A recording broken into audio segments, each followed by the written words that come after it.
All right, we're live. Hello, everyone. Oy vey goims. How you do? Hey everybody, how's it going? Yeah, so I got Nate Volunteerist and Darth Revan. FaceCord is going to join. Waiting for the buddy of Zachary's, Suomalainen. I forgot how to pronounce that name again. I'll just call him Suo for short. I don't know when he's coming on, but I left the link on Zachary's Discord server. That's where he is, so. I left the early link to Finntronaut in case he wants to join.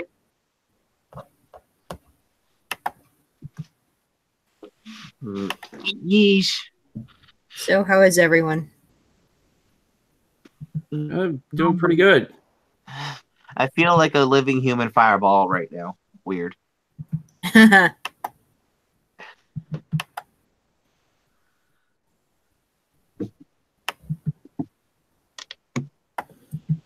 Quinn Monster said hi earlier in the live chat, like before the stream started. I don't know if she's joining in or not. Did you send her the link? I'll send her the link.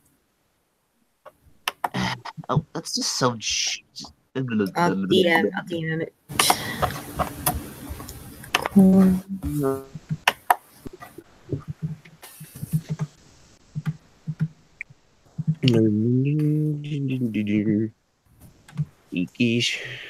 Alright, sent it.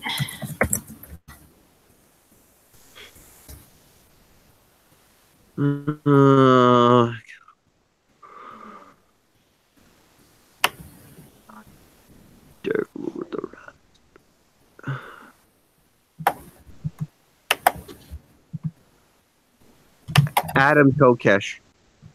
No true scam artist. Yeah, he is. I know I'm making a joke. No true scam artist. Oh, I love my no true Scotsman jokes. Okay.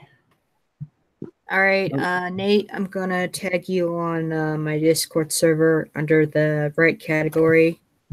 Okay, So give me a second. Give me a second to get on Discord. Okay. So, all right. So heading to. Okay, where to? On my server. Hold on. Well, I'm on your server. I'm just figuring out where exactly. I feel like making a joke, a bad joke right now. Say it. Just get it out of you. All right. Why did Hitler and Mussolini have a foot race? I don't know. Yeah, don't know either. They wanted to see who was more fascist. That's kind of funny. Oh my god, dumb joke. Yep. You want me to go to the general discussion or put the videos on evidence against Kokesh? Okay. Okay, doing it right now. All right, awesome. And I'm also downloading the videos just in case. Good idea. Because I do not want to lose the evidence. All the other stuff, look through it whenever. Yeah.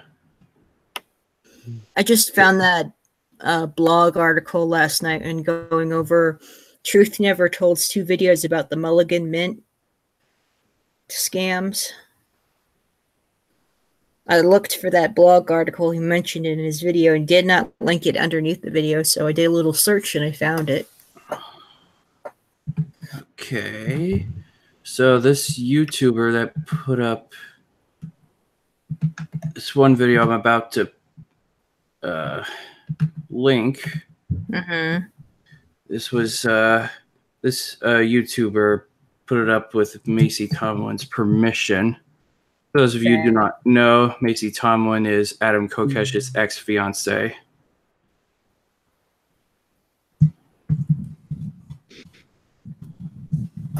Well, it's glad the Avengers the whole population control thing when it comes to Thanos. Mm-hmm. I have no idea why I brought that up, but fuck it. Interesting.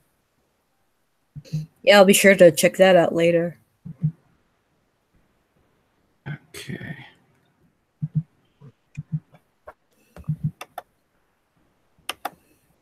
All right, I got that video there. Now doing the other one.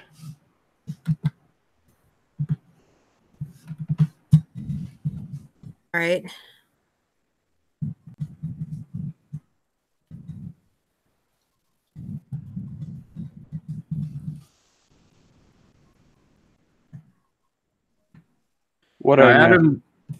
Now Adam did a response video to her live stream, though that was not up for very long.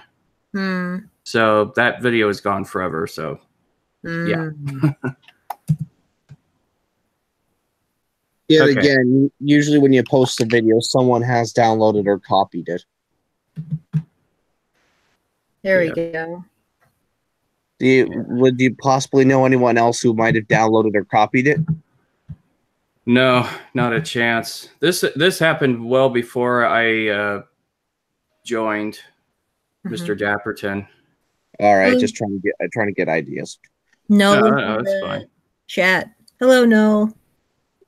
Good morning or good noon, anyway, from where I am. Noon or morning. It's good morning for me. So it's good morning for me. 2 minutes after noon for me. Hello, Arcano. Hello. It's afternoon for me as well. It's 12:08. Same as Revan. Well, me and Marianne are in the same time zone, even though she's all the way in Maryland and I'm all the way in Snow Mexican land. Yep. Okay. We're all the Snow Mexicans. Come by and have our I saw the links in the video thumbnails, and I will check those out later. Yeah. I can't believe I fucked up the Snow Mexican joke. Shit. All right, whatever. Oh, haha, here. You can come by and have some maple syrup tacos. I don't know.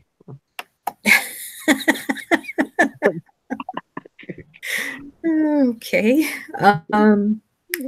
Arcano, just in case, like if you hear a phone ringing in the background, that means it's time for me to answer the phone since my dad will be coming back from dialysis.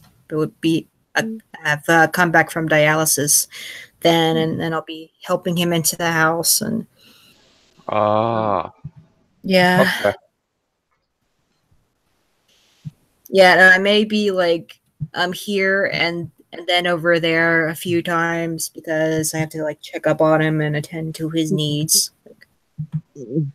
Yeah. Okay.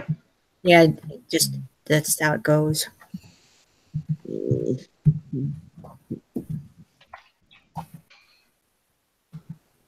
What's so funny, no? Oh, the joke that Revan made.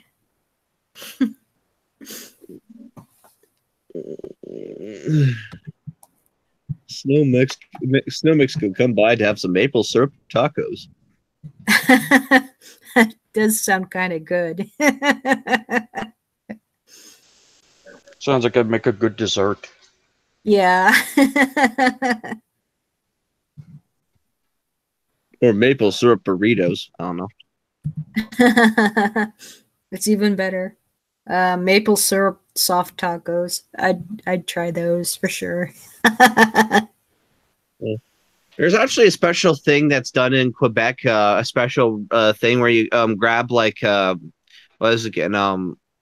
Shit. I think what you do is you grab a popsicle stick and grab fresh snow. And what you do is you pour maple syrup on top of the fresh snow, and it hardens up together. I'm not sure if however, I'm not sure if the maple syrup is slightly heated or not, but whatever. And what you do is you grab the popsicle stick because the snow and the maple syrup combine together and get sticky. And then you wrap it up, and you basically made yourself a maple syrup a homemade maple syrup. Popsicle. Basically, yeah, popsicle. However, the snow has to be fresh. Yeah, no yellow snow either. Don't eat the yellow snow. It's not lemon.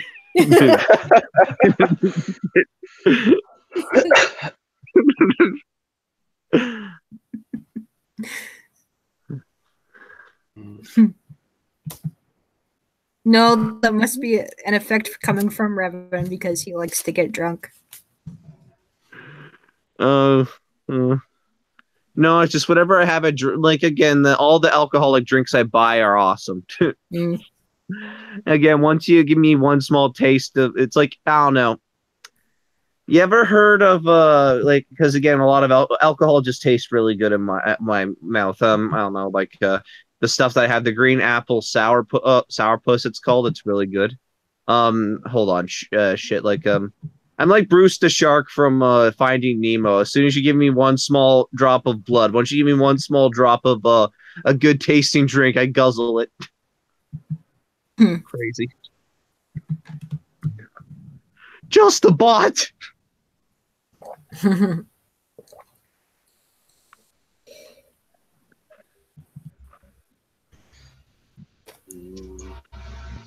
So Nate, what's been new with you? Not a whole lot has been new with me, except I will be increasing my work hours. So, well, yeah. Hey, I'm an adult. I gotta live my life. Yeah. So, How about you, Arcano? What's been new with you? Nothing much. Just watered my mushrooms a few minutes ago. That's cool. What sort of mushrooms? King oyster mushrooms and lion's mane. Nothing hallucinogenic. Might have to look these up so I know what these look like. I'm interested. So the first one of them is called lion's mane mushroom. Yeah. Oh, I'm being visited by a Zoom bot. Zoom. All right, I'm gonna screen share this. By the way, if you don't know what Zoom is, it's my dog. Yep. Present. Oh, Finntronaut, just in time. Hi. Well, we started about a few minutes ago. So, Arcano just mentioned a couple of mushrooms of his, and I want to look up what they look like. So, lions. Like a drug. Not just the mushroom. He says they're not hallucinogenic. No, they're edible. You just eat them. That's all. Shrooms. You get some kind of high. Nope. No. Oh, it's just for food purposes. Yeah. Why are we talking about mushrooms? Because he watered his mushrooms, Arcano did, and I never heard of these mushrooms, and I wanted to know what they looked like. You ever heard of? I don't know. There's a mushroom that's nicknamed Indian mashed potatoes. I remember hearing that one time when I was a kid. What's the other one that you have, Arcano? Yeah, there's king oyster mushrooms and lion's mane. King oyster. I've had shrooms before. Oh my gosh. This is the best experience ever.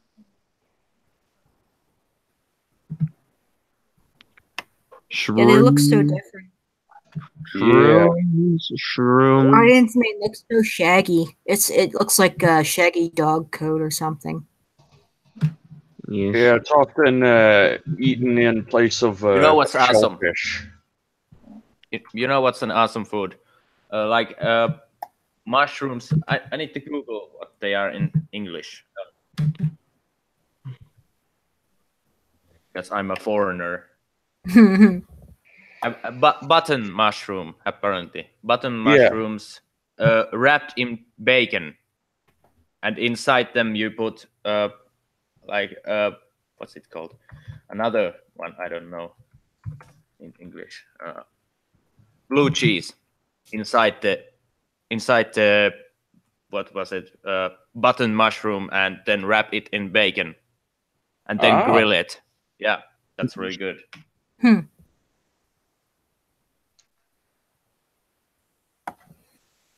And quite easy to make.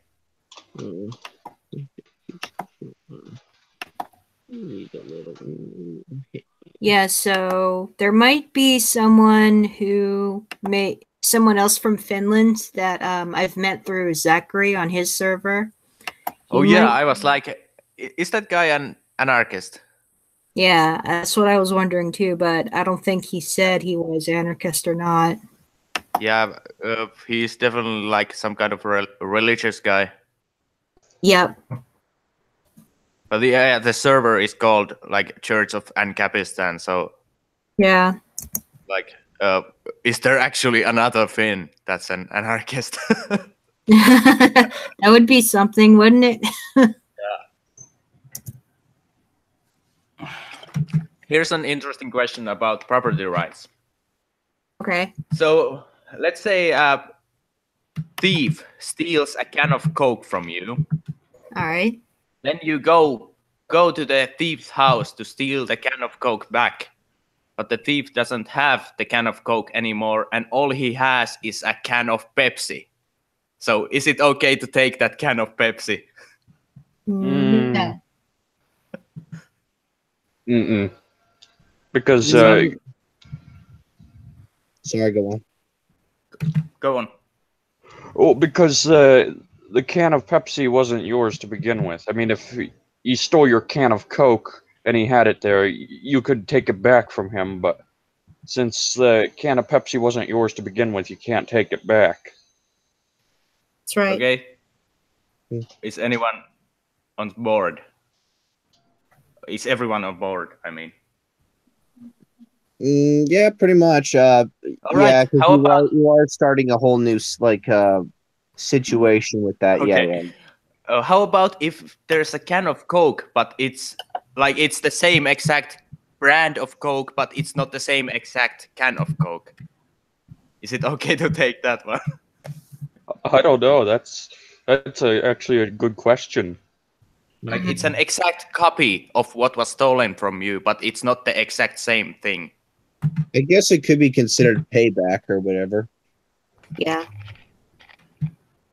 But if we follow the principle of the Pepsi, like not being yours, and you can't take it to Pepsi, then how can you take the Coke? That's not like the same. That's not the same exact can. You also got to remember that you're also allowed to match the aggression of the person who violated you in the first place. Not escalate it, but match it. As you can match it. Okay, but so he did. So taking a Pepsi is like different to, like it's not the same level. Well, it is technically the same level, but I don't know. I guess because it's a different brand or something like that or whatever. I guess you're I don't know. This is very technicality. Like maybe the thief values the can of Coke at $1 and the can of Pepsi at $10. Then you have committed $9 worth of aggression. I know, yeah, exactly. Well, it's kind of subjective. Well, again, that's because you're starting a whole new situation right there. That's why. But all right, yeah, I guess that also makes sense as well. But yeah, honestly, yeah, that's what would happen in if a put in this in an ANCAP society. I doubt it would, though, not over a can of Coke. But that's what would exactly happen. You just have to pay back the victim, I guess. So yeah, I guess that's fair. That's fair and square, honestly. Yeah, I don't see any. I don't see taking the exact can a different can of Coke of the same brand or whatever back or whatever. So yeah. Okay, so here's another question. So somebody steals something from you. Is it okay to trespass on their property to get that back?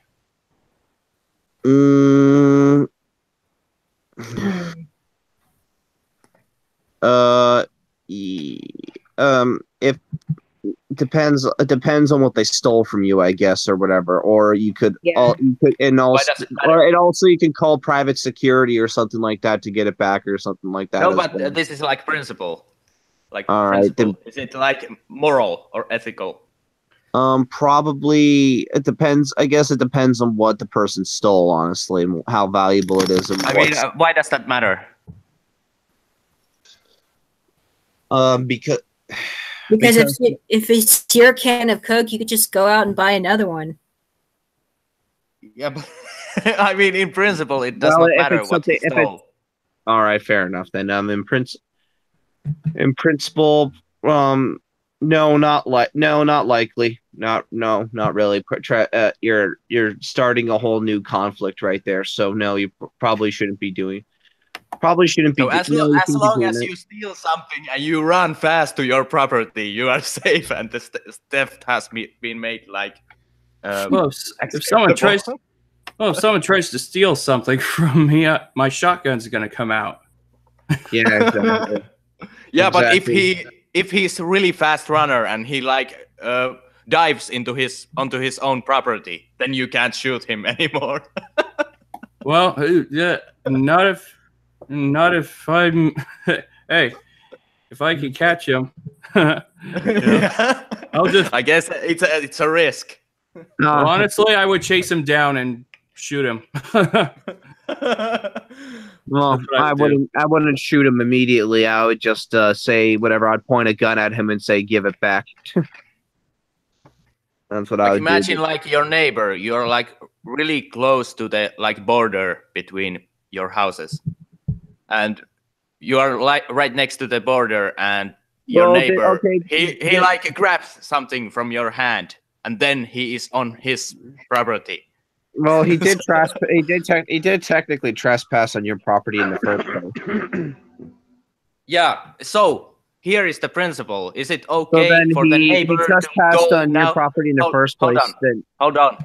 Now that the neighbor has grabbed something from your hand, from your property, and is on his own property, is it okay for the neighbor from whom stuff was stolen to go on the neighbor's property and take back what was stolen from him? I don't know. Actually, you know what? I'm curious to hear what anyone else actually has to say. Honestly, I'm curious. I'm gonna let someone else answer this one this time.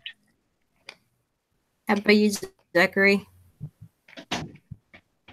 A little under the weather, but I'm fine. I can still talk. All right. Did you hear the question? I'm not sure. Sorry, I didn't really catch it. Oh no! Did I? Well, did I? Well, no. By anyone else's opinion, did I miss something or whatever? Is that the reason why everyone's silent? So you have a neighbor. You have a neighbor, and the neighbor grabs something. You are like right next to the border between your houses, and the neighbor grabs something from your hand, and now he is on his property.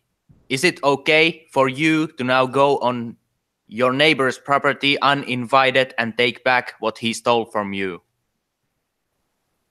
Again, I want to hear someone else's opinion on this, not me. Well, as someone else did point out, he trespassed first. You're just responding appropriately. Oh yeah, that's a good point, actually. Yeah, fair game. Yeah, I did say that. That was me who said that. And one point I would make is that if I saw like some adult abusing their kids, I would step in and do something about it. I wouldn't wait for the police to show up, since they take an average of 15 minutes to respond. Well, here in the U.S., private security do not take that long to respond to that or whatever. Not as long. Yeah. There's also safety considerations. Like, are they like gun owners, like the people that abuse the child? Then you walk on their property and you get shot. That's not very smart.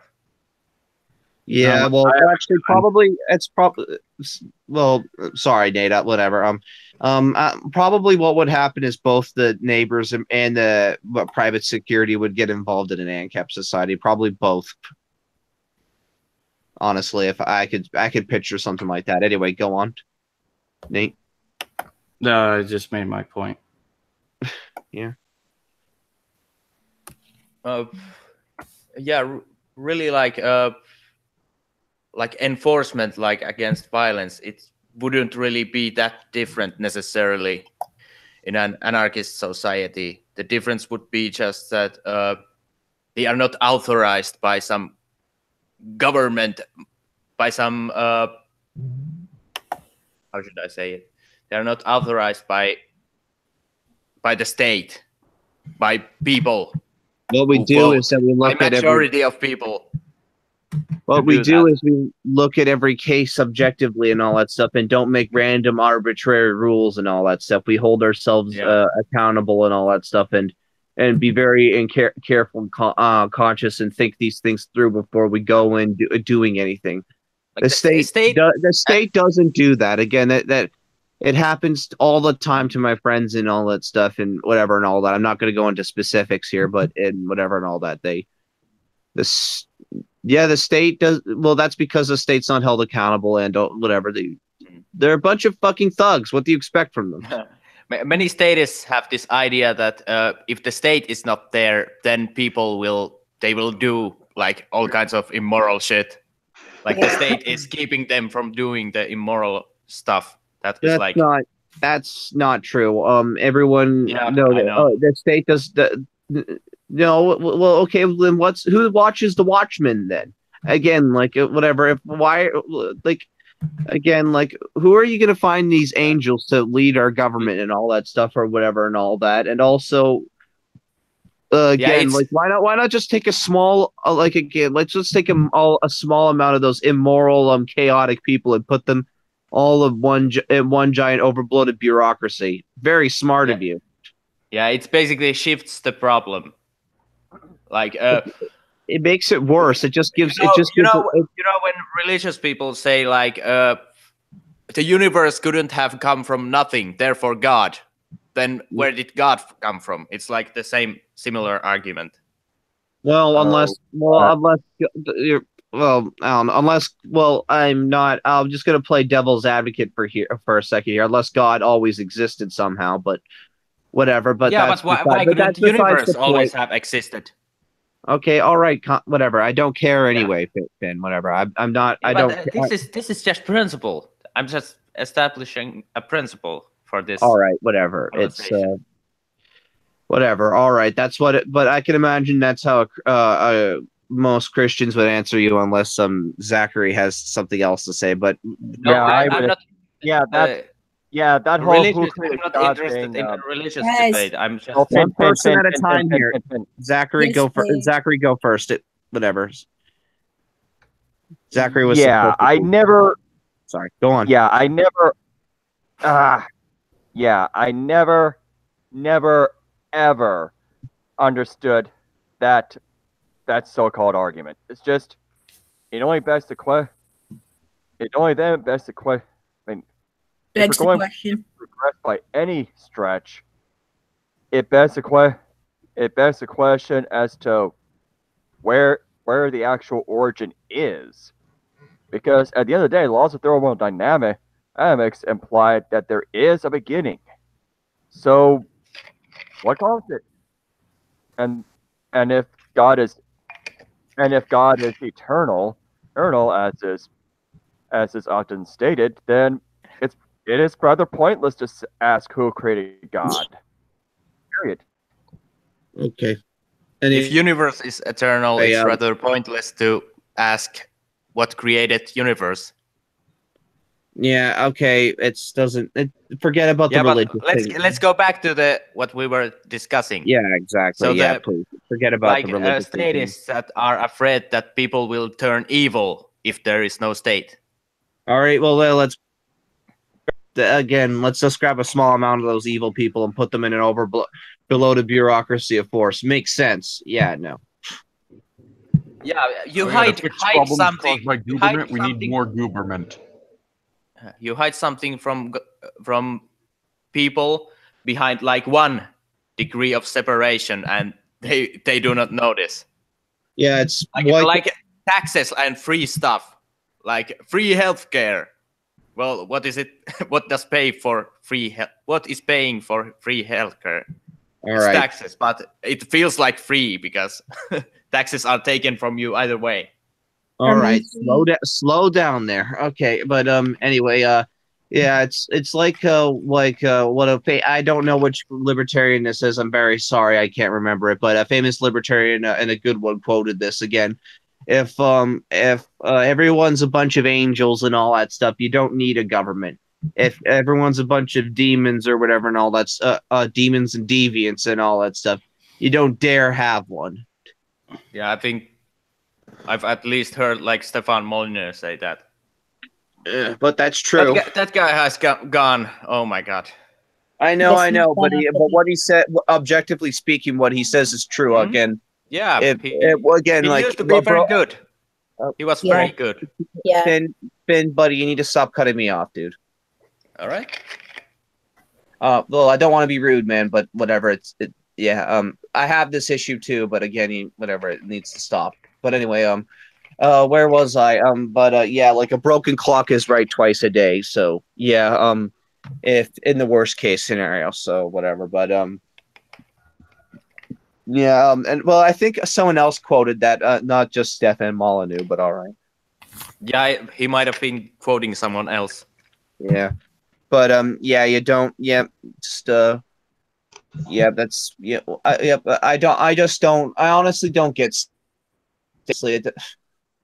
Grab a small amount of immoral demons and put them all power. Allow them basically to do whatever the hell they want. Whatever, with at least within a short period of, well, a decent period of time. Actually, years is quite a few. It's quite a decent period of time, and whatever and all that, and yeah, and whatever and all that. Allow them to make arbitrary rules and all that stuff, and whatever and all that. And the Constitution does not mean anything, and whatever and all that. It just best case scenario, it only delays the inevitable. But that's another topic for another time. I've already ranted on that before. But anyway, but yeah, basically, yeah, yeah, I just don't get that logic. Honestly, it's whatever.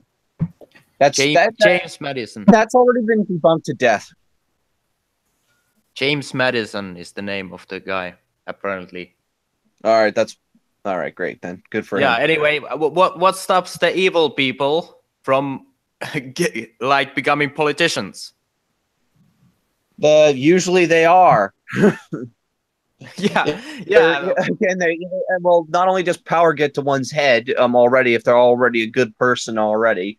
Not only that, but if they're already like for example, like a psychopath or a sociopath or a narcissist or any like whatever or any whatever or any variant thereof and all that stuff, because there's very different things and all that stuff. They're already bad as it is, if untreated or something like that, or if they don't have it under control in one way or another. So yeah, when they're given power, that's gonna just, yeah, you get the point. Yeah, if most people are evil, how does democracy work then? If most people, I don't think people are evil. I just think that humans are very self-interested. No, I'm not saying that you say no, that. I know. Whatever. I know I'm not saying that you said that. I'm just saying that I think, in my view, I'm just pointing out my opinion. I'm not saying anything about you, Finn. I'm saying that I think, in my opinion, that humans are very self-interested creatures and all that stuff most of the time, either if that's good or bad. Because again, and whenever and all and such and such. It's good as long as they are rational. Yeah. Yeah, all this has been spoken already about half the freaking death anyway. All right. Hey, Nate, by the way, thanks for becoming a patron. Oh, no problem. Yeah, it was like your Twitter message. I'm not sure whether it was like auto-generated or something, but it was like the most like most like happiest ever I've heard someone when they become a patron. Like, yay! Well, that's what they put in the tweet when I was tweeting it. So I was like, oh, might as well. Yeah, I was like, yes. Though sometimes I will change the message Is it like auto-generated?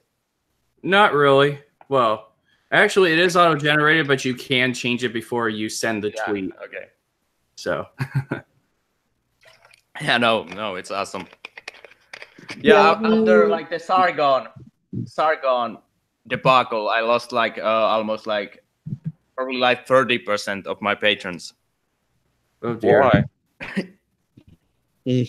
Because Sargon got kicked from Patreon, so a bunch of people like protested and they got rid of their Patreon accounts.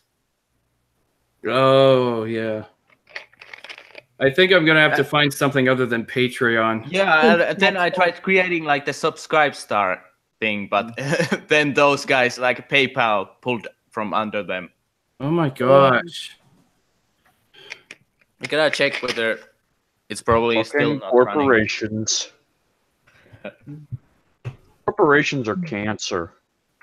They are. They're what is it again? They're a result of an overbloated bureaucracy. Yeah. But we need more regulations so that way they will behave themselves. We need They'll the government never to behave themselves. We'll have the government get closer and oh my gosh. To fix problems caused by gooberment, we need bigger gooberment. They sound like Dusty. Well, yeah, oh my god, Dusty is retarded at multiple levels.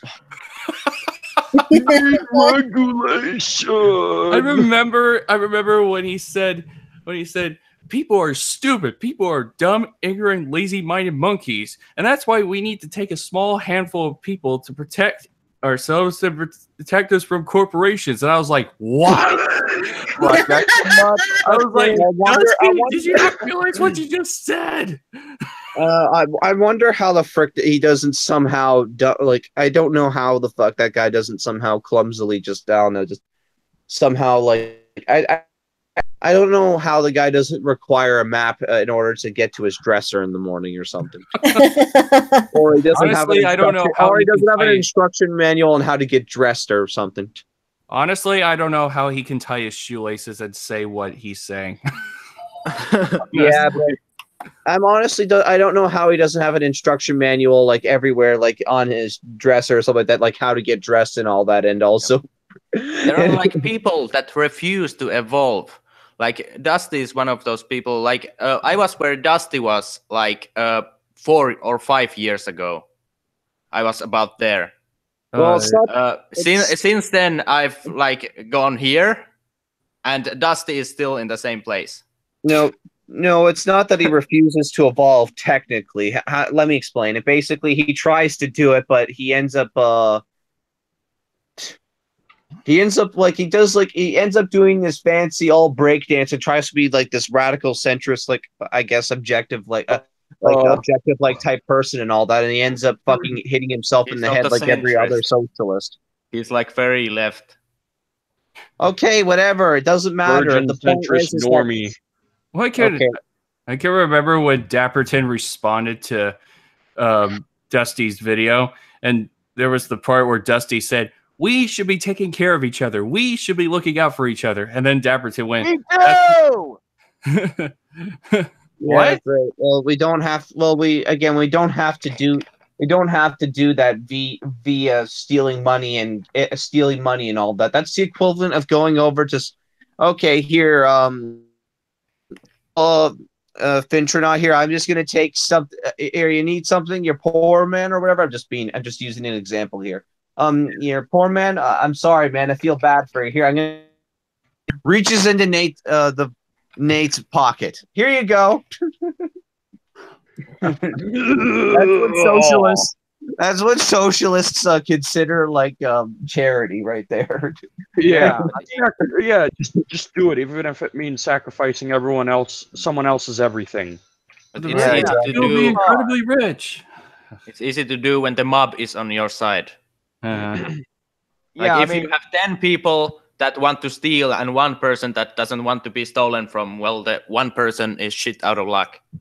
Well, again, that's what democracy is based off. Let me say something. Sorry. Go ahead. I mean, yeah. I mean, we already do look out for each other, Dusty. We just do it in a way that you don't like. I mean, come on. Are you seriously suggesting that there's not a single non-profit organization over no? I mean, are you serious? There's not a single non-profit organization on over in Texas where you're at? Or are you just butthurt that a great deal of them are churches that having to do all that? Oh, is he trying to be an edgy, uber cool atheist or something? If Well, democracy, Atheist. He's a Always demo- Hold on. Oh, I If think he's democracy- more of an. I think he's just more of an the standard edgy leftist, if I'm honest, and whatever. But yeah, well, democracy again, like that's the issue with it. Again, it's like as I said to my like my parents before, like the government has no legitimacy other than the guns it has. Honestly, again, like they could like vote tomorrow. Like again, someone could say, like for example, even though it's an extreme example on stream and all that, like legalize rape. All like again, does it make it right for like for example because 10 people out of 11 or something like that say that whatever that rape is okay. No, it like whatever. Then all of a sudden it's okay. No, it that like no, it isn't. You get my point. yeah. That's Again, why it's appealing to the law. it's the same old classic. We're retreading old ground here, which is fine, whatever, I guess. But it's again, it's two wolves and one sheep voting on what we have for dinner. if democracy works and if democracy works, but people will not donate to charity without democracy, then how come there is welfare? Like, how does welfare exist? How do people vote for welfare if they do not like are not willing to donate to charity without democracy? Yeah, I mean, you don't want to donate to charity, so just vote for welfare. I thought you didn't. Your money's getting stolen from you at gunpoint, you spoon. But you cannot hold both positions. Like democracy works and people will not donate to charity without government. Like those are contradictory positions. Yeah, I'd rather donate to charity because I have a higher standard for myself than rather than getting stolen from, honestly. So, yeah, honestly, Yeah. I'm just gonna donate to charity or whatever. The government is gonna make it so that you have to voluntarily donate to charity. They could try. I'll give them a voluntary buckshot in their mouth if they come anywhere near me. They like plug some kind of device into your brain that makes you voluntarily want to donate to charity. Well, I'm saying in self-defense here. Like again, if they come after me, I'm going to give them a voluntary buckshot. Yeah. Well, the government is just normal people. Yes, that's the thing they forget. There's nothing special about government. They're just like everyone else, except they're extra retarded. Yeah, we have people. It's not that they're necessarily retarded. It's just that they're not held accountable for their actions, so they act extra retarded. And also, they have a bunch of fake names and fancy uniforms and all that stuff to whatever. And for some reason, because they portray themselves government portrays themselves as these heroes and all that stuff, all of a sudden people start to believe it for no fucking reason other than it is the government. Like literally every person that goes out there and votes is the government.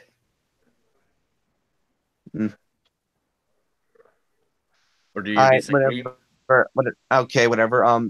Yeah, just yeah, I think it's obviously has to do with the Prussian model schooling, honestly. Or yeah, it's they're brainwashed into thinking that government is good.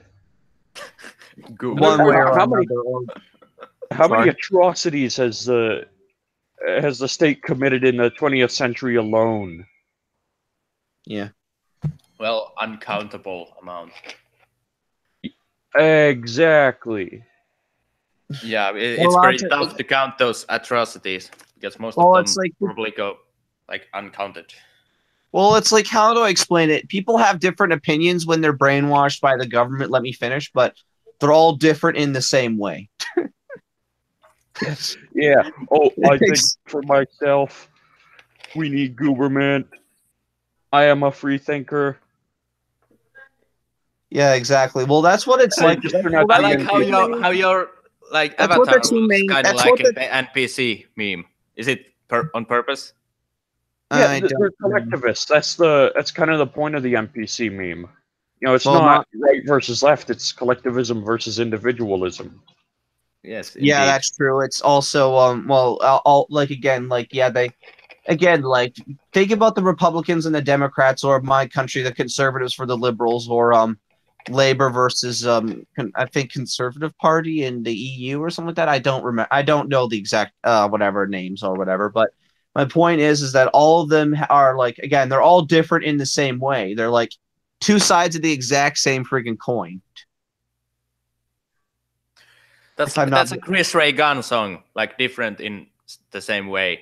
yeah, That's well, like come it's not. BPC. That's a line It's from not wrong. It's but yeah, the same thing applies here. Again, like whatever and all that. Yeah, again, it's like for example, using the it's like using an economic law, for example, to solve two similar problems or whatever and all that. Or in some cases, I can't think really much right now, but you get my point. Again, like it applies here as well, if I'm not mistaken. Again, like think about the Republicans and all that stuff, and the Democrats and all that stuff, and the centrists and all that stuff, and how they handle themselves and all that, and debate and all that stuff, and how what's the word I'm looking for, edgy, and how they pretend to think for themselves and all that stuff in this strange way or whatever and all that. But it's all, no matter how much they think for themselves in a sense or whatever, they always like suck the dick of government in some way. Yeah, the two-party system is brilliant. It's like divide and conquer. Like one party sucks, vote for the other party. It's This not party divide sucks. and conquer. It's more like what is it called again? I don't think it's divide and conquer. What is it? It's more like fake it's more like a fake conflict or whatever and all that. What it seems more like it. They're fighting over nothing to make them everyone for in order for themselves to make themselves feel better, or at least a lot, or to make themselves feel objective and all that, because or whatever, or they're fighting over nothing and not realizing that they're fighting over nothing. Yeah, there Again, are. because well, like again, like for example, look at like Don stuff. Like again, he says he wants to cut back on regulations, but again, all the major stuff and all that or whatever and all that or whatever, all the major promises and all that stuff or whatever. What has he really cut back on, really? Didn't Donald Trump like start the Syria war? Did he? No, I'm talking about Donald Trump is the current president, not past. Yeah, but I know. But didn't he like send troops to Syria? No, he did not. No, there's no troops in. Well, I don't believe so. No, like I don't think so. Them out. He pulled them out, but didn't he originally send them there, or did he? No. I think you're thinking about another president. But no, I don't think he's involved with that stuff right now, or not as much as previous presidents. But anyway, not like that at least. He is involved in it, but it's like whatever and all that. But I blatantly don't care, and I blatantly don't follow it anyway. So I could be wrong right here, because I barely give a shit what the mainstream does anyway, because it's all fucking pointless. They're both the exact same friggin' thing or whatever. They're both two heads of the exact same friggin' coin. Again, they're all opinions different, but they're all different in the same way. It's like sports. Like it doesn't matter which team wins, but you gotta pick one to like be invested in it. It's controlled opposition. Controlled opposition. Thank you. Yes, that is what it is. It is controlled opposition. That is exactly what it is. Or what does that mean? I don't know how to. They make them seem like they're opposing ideas and that they're different, but It's just a ruse. Well, yeah, I think to a certain extent it's controlled opposition. No, I think they genuinely think that they are against each other. Yeah, they do. Yeah, Like they again, think they're anti-establishment, but they're not. It's just an act. They don't realize that. Yeah, thank you. Yeah, sure. Whenever and all that, yeah, like again, like it depends on who you're talking about. Again, some part of it is controlled, some part of it isn't. Because again, what happens is that people blindly and fanatically follow it like again, it depends on the circumstance because of how many different types of people there are out there. But again, whatever and all that, but because some of them are dumber than others, some of them are smarter than others and are misled and all that stuff or whatever, and some of them are smart and know what's going on and all that, but don't care and all that, and are genuinely controlled opposition and all that stuff and are part of the upper party, whatever and all that. So yeah, I think it depends on who you're talking about. So I think actually both of you are actually correct on that. All right. Hello, Face Cord. Hey there. Came back just in time then. Yep. Tell us a story. You are a good storyteller. Wait, me? Yeah. I'd only got stuff from Twitter that was just recently happening. Don't mean to put you on a pedestal. Yeah. Well, I did mention that there was this one guy confronting denial that I told Nate about in the Twitter call. I mean, the Twitter chat. Doing what now? His name's confronting denial. According to his bio, debunking Holocaust deniers with simple facts. Now, sounds good when you think about it, but let me find where's Eric July? He's been like at it with this guy for maybe about 5 retweets, maybe. But okay. So obviously a lot of people are attacking him because he obviously says Nazis are socialists, which we know by it's true, isn't it? Well, it is, but people who are saying they aren't are always using the argument, yeah, but just because it's in the name doesn't mean they were socialists. Does that mean North Korea is a democrat? Does that mean people? No, can I say something? Go ahead. Like Nazis are not any more socialist than like Republicans. Yeah, but Republicans are also socialists. Yeah, but one of the things that got me on an old Twitter account blocked from these people was the argument in which they would say like 2 different things. They would say, "Oh, I guess you also believe buffalo wings are actually buffalo wings," or the most that I could ever really get at them back with, which really put them in their place and got me blocked, was the argument in which they would say, "Oh, so I guess in North Korea they really are a democratic republic." And I say, "Well, let's look at the evidence of their country. They're allowed to vote. Granted, they can only vote for one person, and if they vote for someone else, they get killed. But yeah, they're allowed to vote." True? I said, "So they're allowed to vote. That's democratic, and it's a republic. They are ruled by government law. So yeah, they are a democratic republic." Is it true that there's only one party? Yeah, the DRPK, that's known as the Democratic Republic, the Democratic Republic people. Damn it, I'm reading it wrong. Sorry. The Democratic People's Republic of Korea, DPRK, I believe that's what it is. Well, and they always say people. Have you ever noticed that? It's always the people. Well, they're trying to. The whole point was that I believe this was more created under the first Kim Jong-il, I believe it was. I believe that was his name. It was created as a way to make it look like when they were under the Soviet Union, when they were being put under the Soviet Union, that they were for the people, that they were doing what was best for their people. That was their argument. So they were trying to make it look like anyone who opposed it was opposed to the people. So if there's only one party, why do they even bother with elections? Because they're trying to. Because the strategy is to make it seem like, oh, we're not bad people. We're not a dictatorship. See, we let people vote. See, we're the good Aren't there like any fake parties? It's just due to it's just they're basically just they're just propaganda. It's just they're really fucking suck at it. Because if any hold on, Finn. any outside angle or whatever and all that stuff or whatever can obviously see that it's complete bullshit. Exactly. Again, they're just shitty propagandists, is what it sounds. Are the people really that dumb that they go to vote and there's one party and they're like, this is democracy? It can mostly.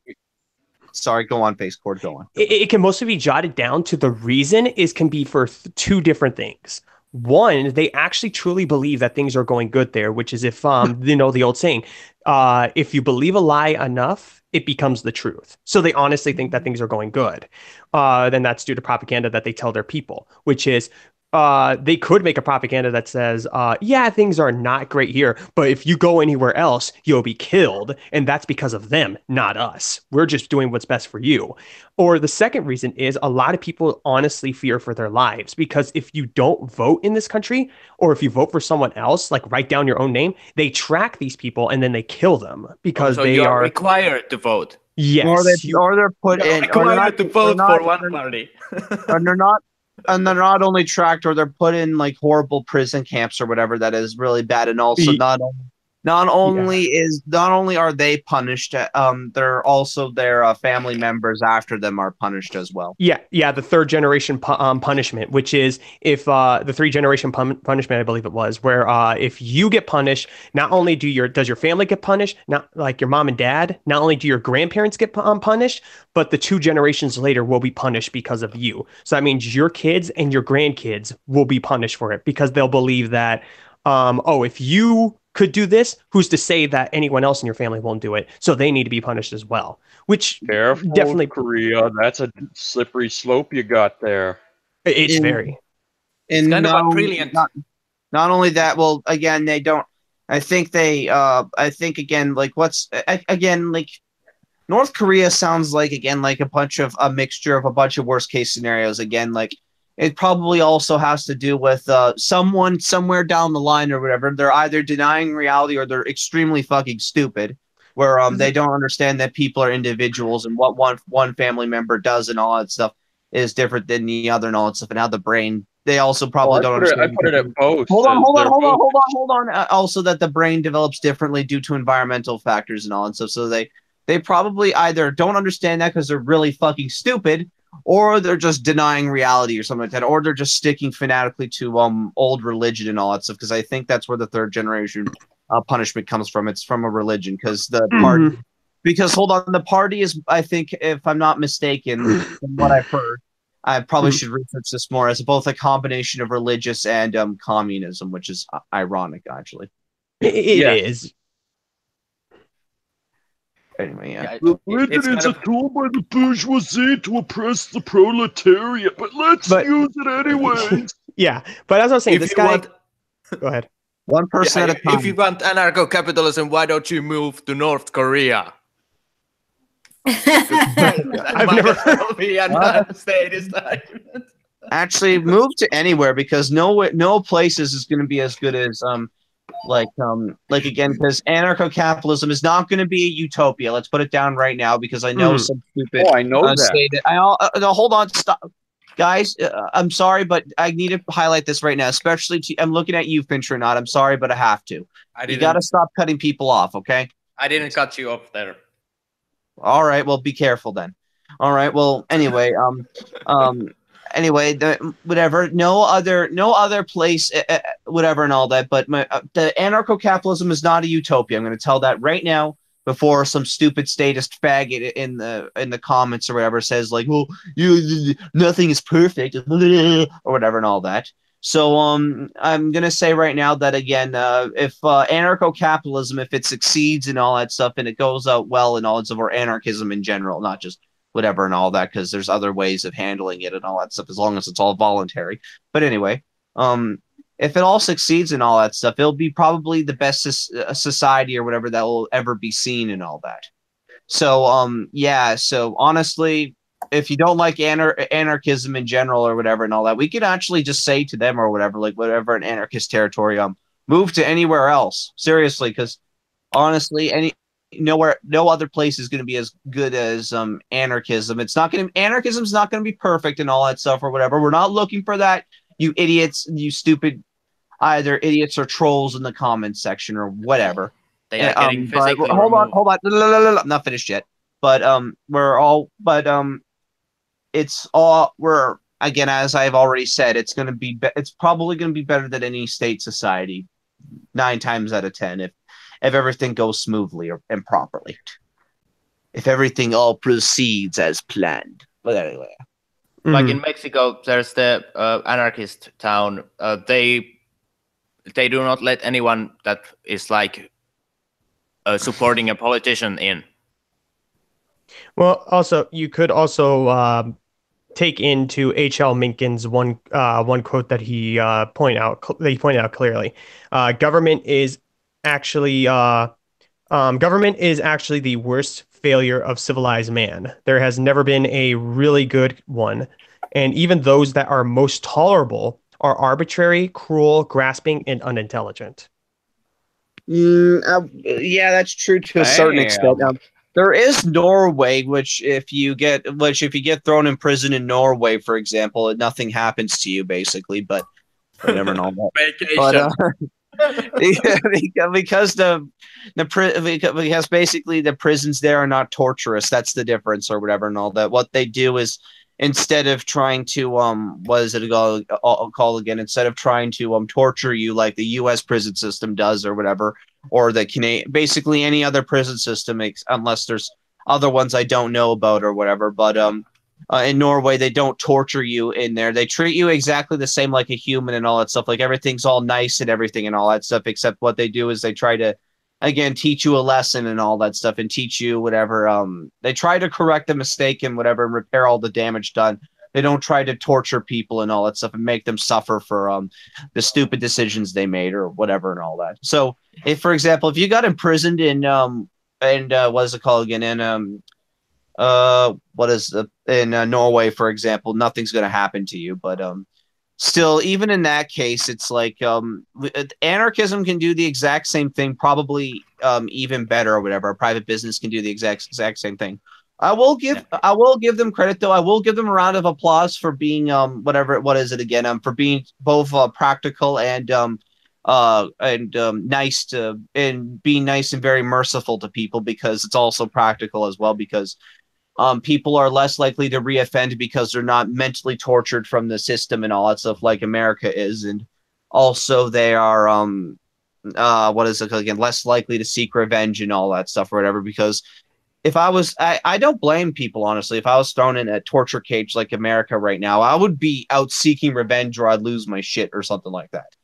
But anyway, because that's why the phrase comes from, whatever, that I know I'm rambling on here, but that's where the phrase comes from, that I had to go to prison to become a criminal. But anyway, now let me finish. I'm almost done.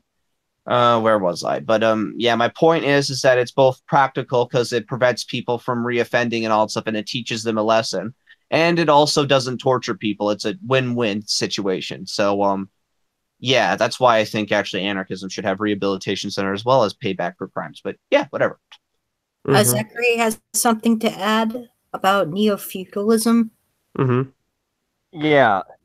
One of the other remarks, which I received from a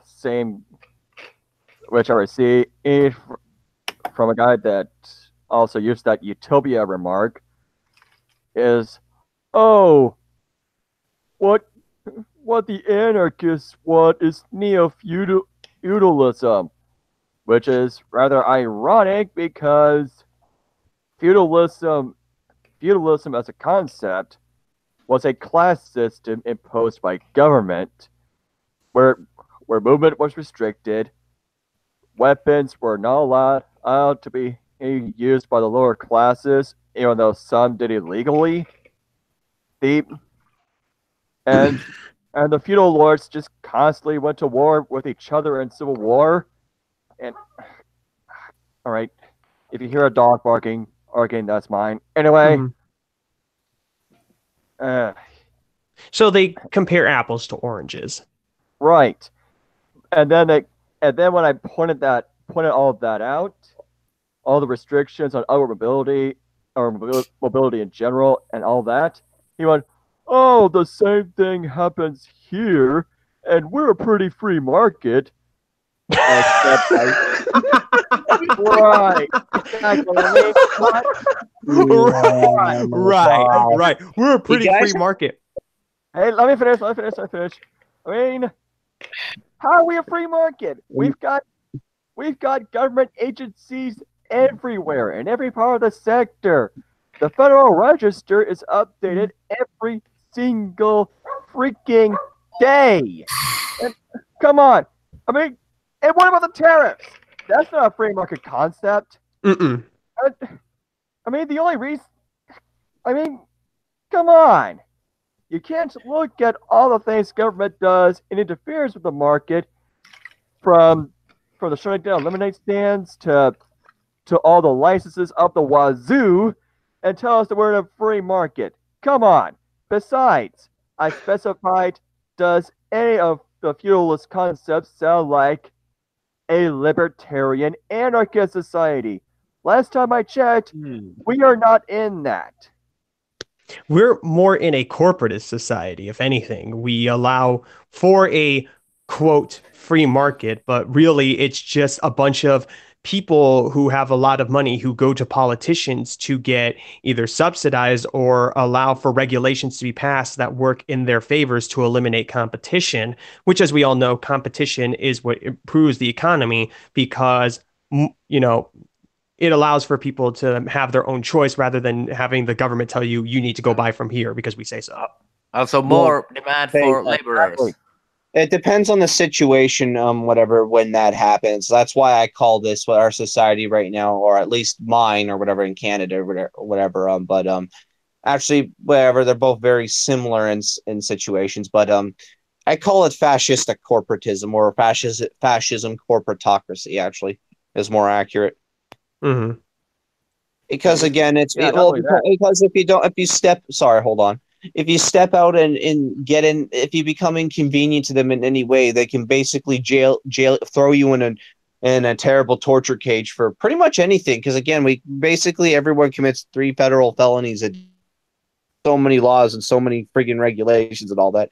Yeah, they could come up with any friggin' excuse just to throw you in there and all that stuff. And again, it's fascistic, definitely, because as well as they also don't allow you to put your own medicine within your like whatever, or put damage your own body or do whatever you want with your own body.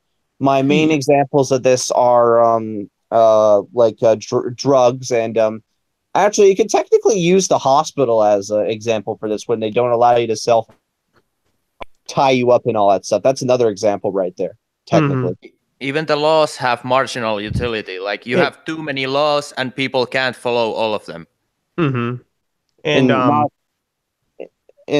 not only that, they're also very subjective and all that stuff as well. A lot of them are some of them are very objective and all that stuff and are based on ethics, but I will admit that. But a lot of them are subjective to whatever and all that, and are based entirely on opinion and all that stuff or whatever and all of that. So I don't like drugs. I'm gonna vote for illegalization of drugs because I don't like drugs. Like that's how people think. Yeah. Well, they think more of along the okay, so a lot of people will like to argue, oh, drugs are bad, we need to do something about these drugs. Well, I always try to explain to people, passing laws and making it illegal is not going to make it go away or even even drop it dramatically. In fact, it's going to increase it because someone is going to get a hand on it. They're going to sell it cheaper and illegally. And who's going to get in trouble? Is it the guy who's giving it? No, because he can run off. But the guy who's taking the drugs illegally is going to be the one punished for it. And it's going to make them less likely to go to doctors because they're going to have to tell them, oh, I've been using this drug that's illegal. And then that doctor's probably going to rat out on them and put them in jail. And then they won't get the treatment that they want.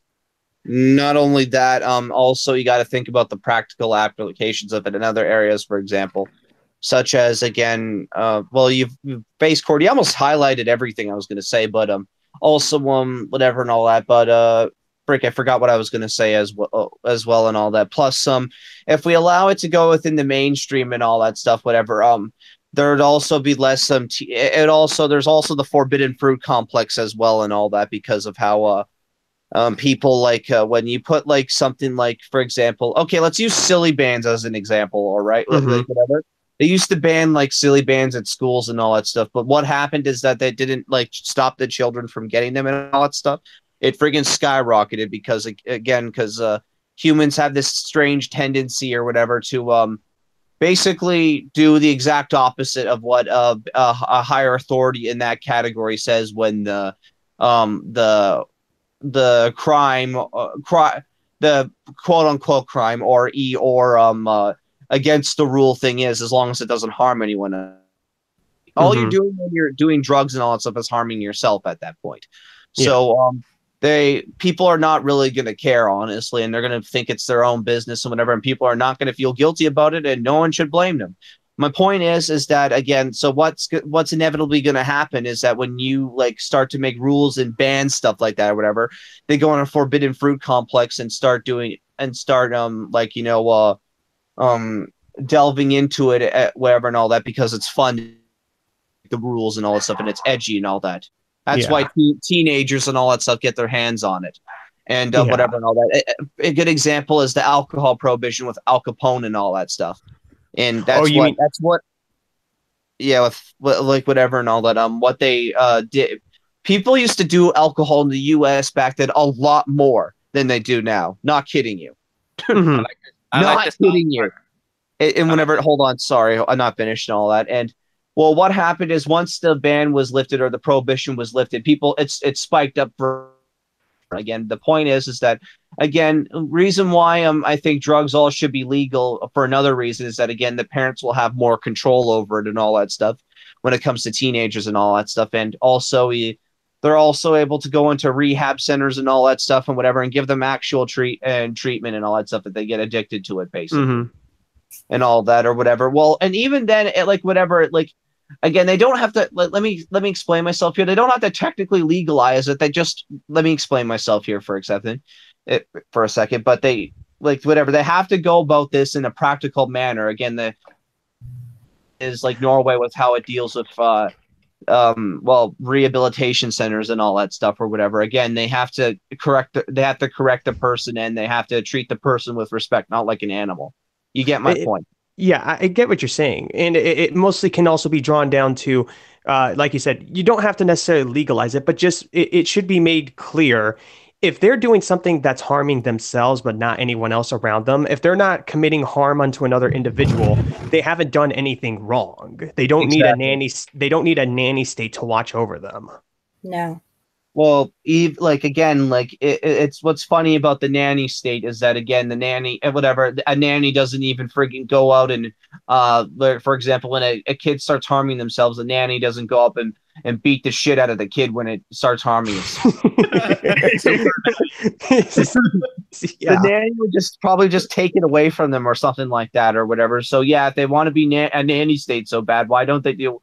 Again, I'm using Norway again. My gosh, I am. Oh my gosh! I am sucking Norway's dick right now. But all right, I think at this point it would be like what people would normally say is any status within the United States will probably say, "Oh, you're always talking bad about the United States, but you're talking good about Norway. Why don't you just go move to Norway then?" Well, Norway, I might actually go move to friggin' Norway because, again, if I get thrown in jail for like having a dick and all that stuff and going to be tortured for it. They're just going to probably, even though they're wrong, they're probably whatever. They'll still treat you like a human being in your own house and all that stuff and whatever. You're just not allowed. Basically, what they do is they try to rehabilitate you by like restricting your freedom and all that stuff. Basically, they treat you like you're 4 years old. Basically, it's kind of annoying, but it's not torture. The prison system is. Where they not only treat you like a dangerous animal in the U.S. prison system, and they torture you constantly. Like it doesn't stop there. It's already on the basis already of it. It's already bad. Okay, first of all, in a prison or whatever and all that stuff, they make you wear inmates clothing already dehumanizing as it is. That's just one right there. Or whatever, just going in right there. Second, it's also that the place is has all bars and all that stuff, and they make it look cagey and all that stuff or whatever, and they make the area all eerie and all that stuff and whatever and all that, like whatever and all that. Plain Jane, like they put bars everywhere to portray it as a cage and all that stuff and whatever and all that stuff or whatever. That's step 2. And they also allow in, like, again, we all know the typical stereotype, and it's not exactly incorrect for most prisons. Again, the guards don't care about if inmates like harm each other or whatever for most of the time or whatever, or they to get there to stop them from harming each other or whatever, or something like that or whatever, or they just make the problem worse by throwing them in solitary confinement, but whatever and all that. But you know the typical stereotype that they don't care about what you do to each other or whatever. Their job is to keep you in and whatever and all that, and all that stuff. The point is that prison the way the U.S. does it and all that stuff or whatever, and Canada and all that, it creates more problems than it solves. Again, because you're more, instead of learning a lesson, like for example, in Norway, you're more likely to come out with a mental illness or something like that, even if you did genuinely do a crime. Like, for example, if you stole something or whatever, and did do something genuinely wrong or whatever and all that, you're more likely you're to probably also going to come out with resentment, and you're seeking vengeance. Exactly. I made that point before. Yeah, you're going to be seeking vengeance. You're probably going to be mentally ill afterwards and all that stuff or whatever, because that's what happens to almost every single person I know that has been in prison. They're all mentally ill in some way after being in there. Can I jump in real quick? We get it. We've beat this horse long enough. Let's move to another subject. Yeah. Okay. Fine. Move on. So there is this libertarian town project actually in Norway called Liberstad. Yeah. Ooh. Yeah. Like in the page it says like we still have to follow like Norwegian regulations and stuff like that. But like if everyone there is a libertarian, they're not gonna care what you do as long as it doesn't harm anyone else. Yeah, it would all be kept secret, but the only thing that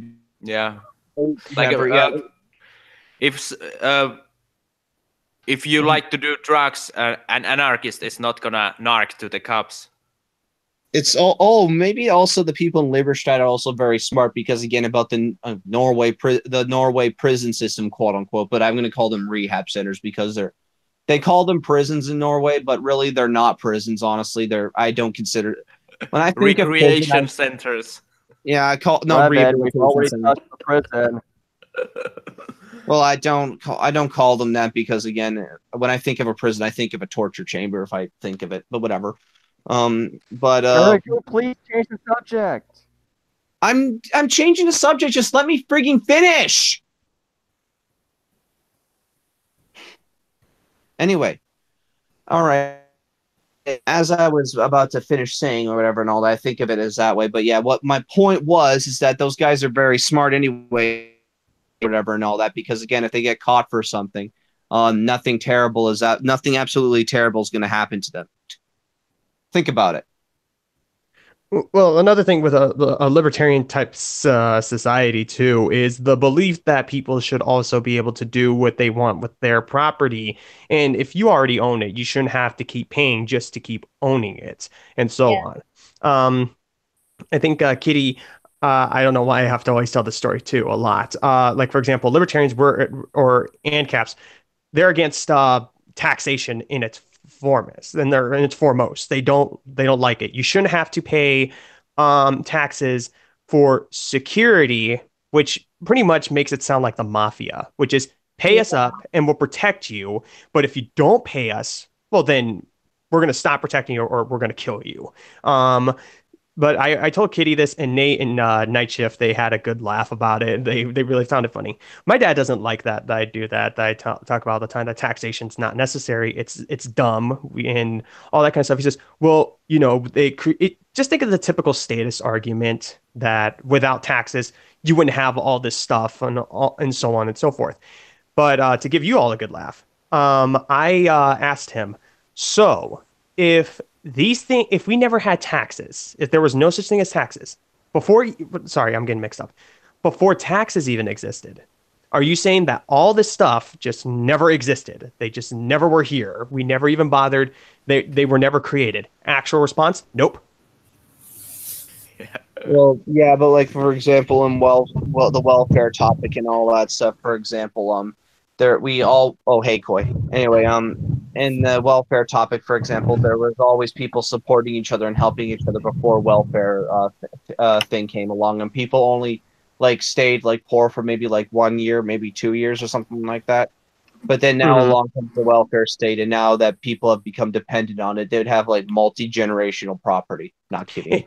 And well, like you said, they remain dependent. And the problem with the welfare state is, again, I repeat myself, it makes people dependent, but it also incentivizes failure. It essentially will say, so long as you meet this criteria, you will be paid. But the second you're out of it, we're not giving you any more money. It essentially says, just make sure you're at the bottom right here at this point and stay beneath that line, and we'll keep giving you money over and over and over and over again, and so on and so forth.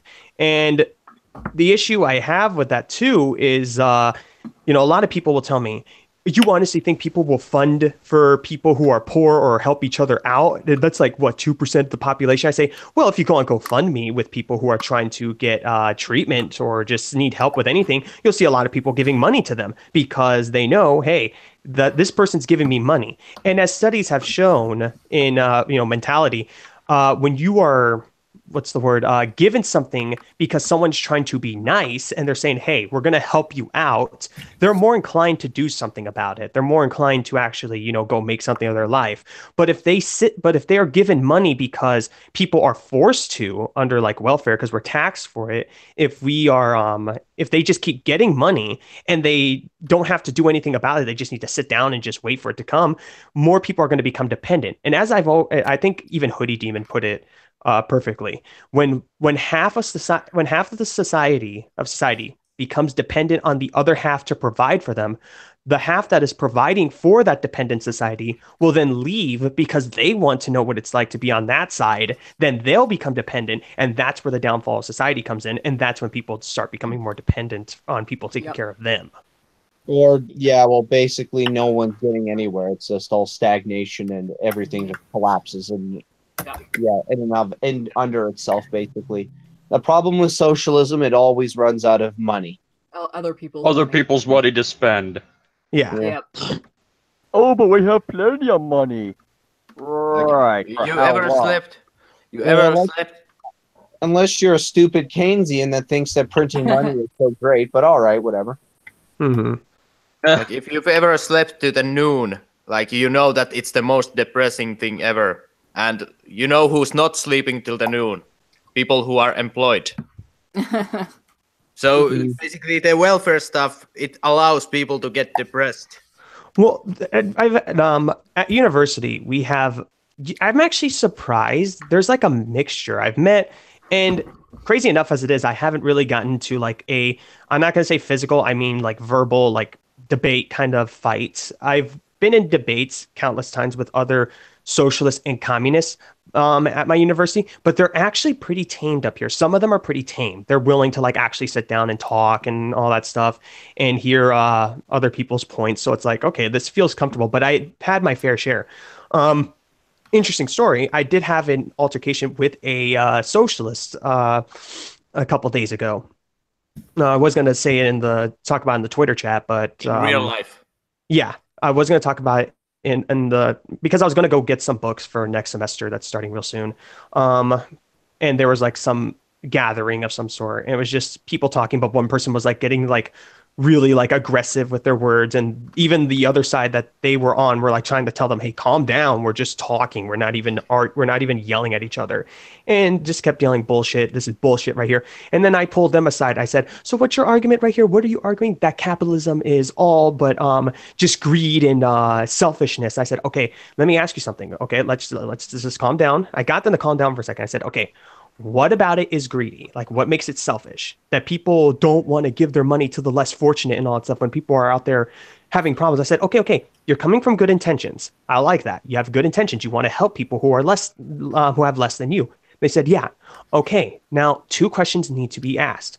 One, Who gave you universal authority to tell people what they can do with their money? Their money, mind you, their money. Second, if you truly are coming from a place of compassion, set an example. Why don't you set an example? There are a lot of people less than you. You can make it clear, hey, I'm going to be better than these people who are hoarding their money, and I'm going to use my money to help those who are in need. This will make people want to join you because they know you're doing this for a good cause.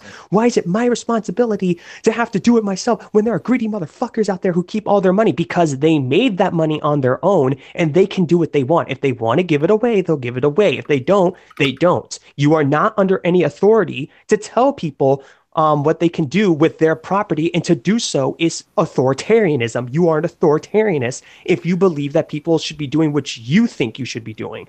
It's like, no, it's called being a decent human being.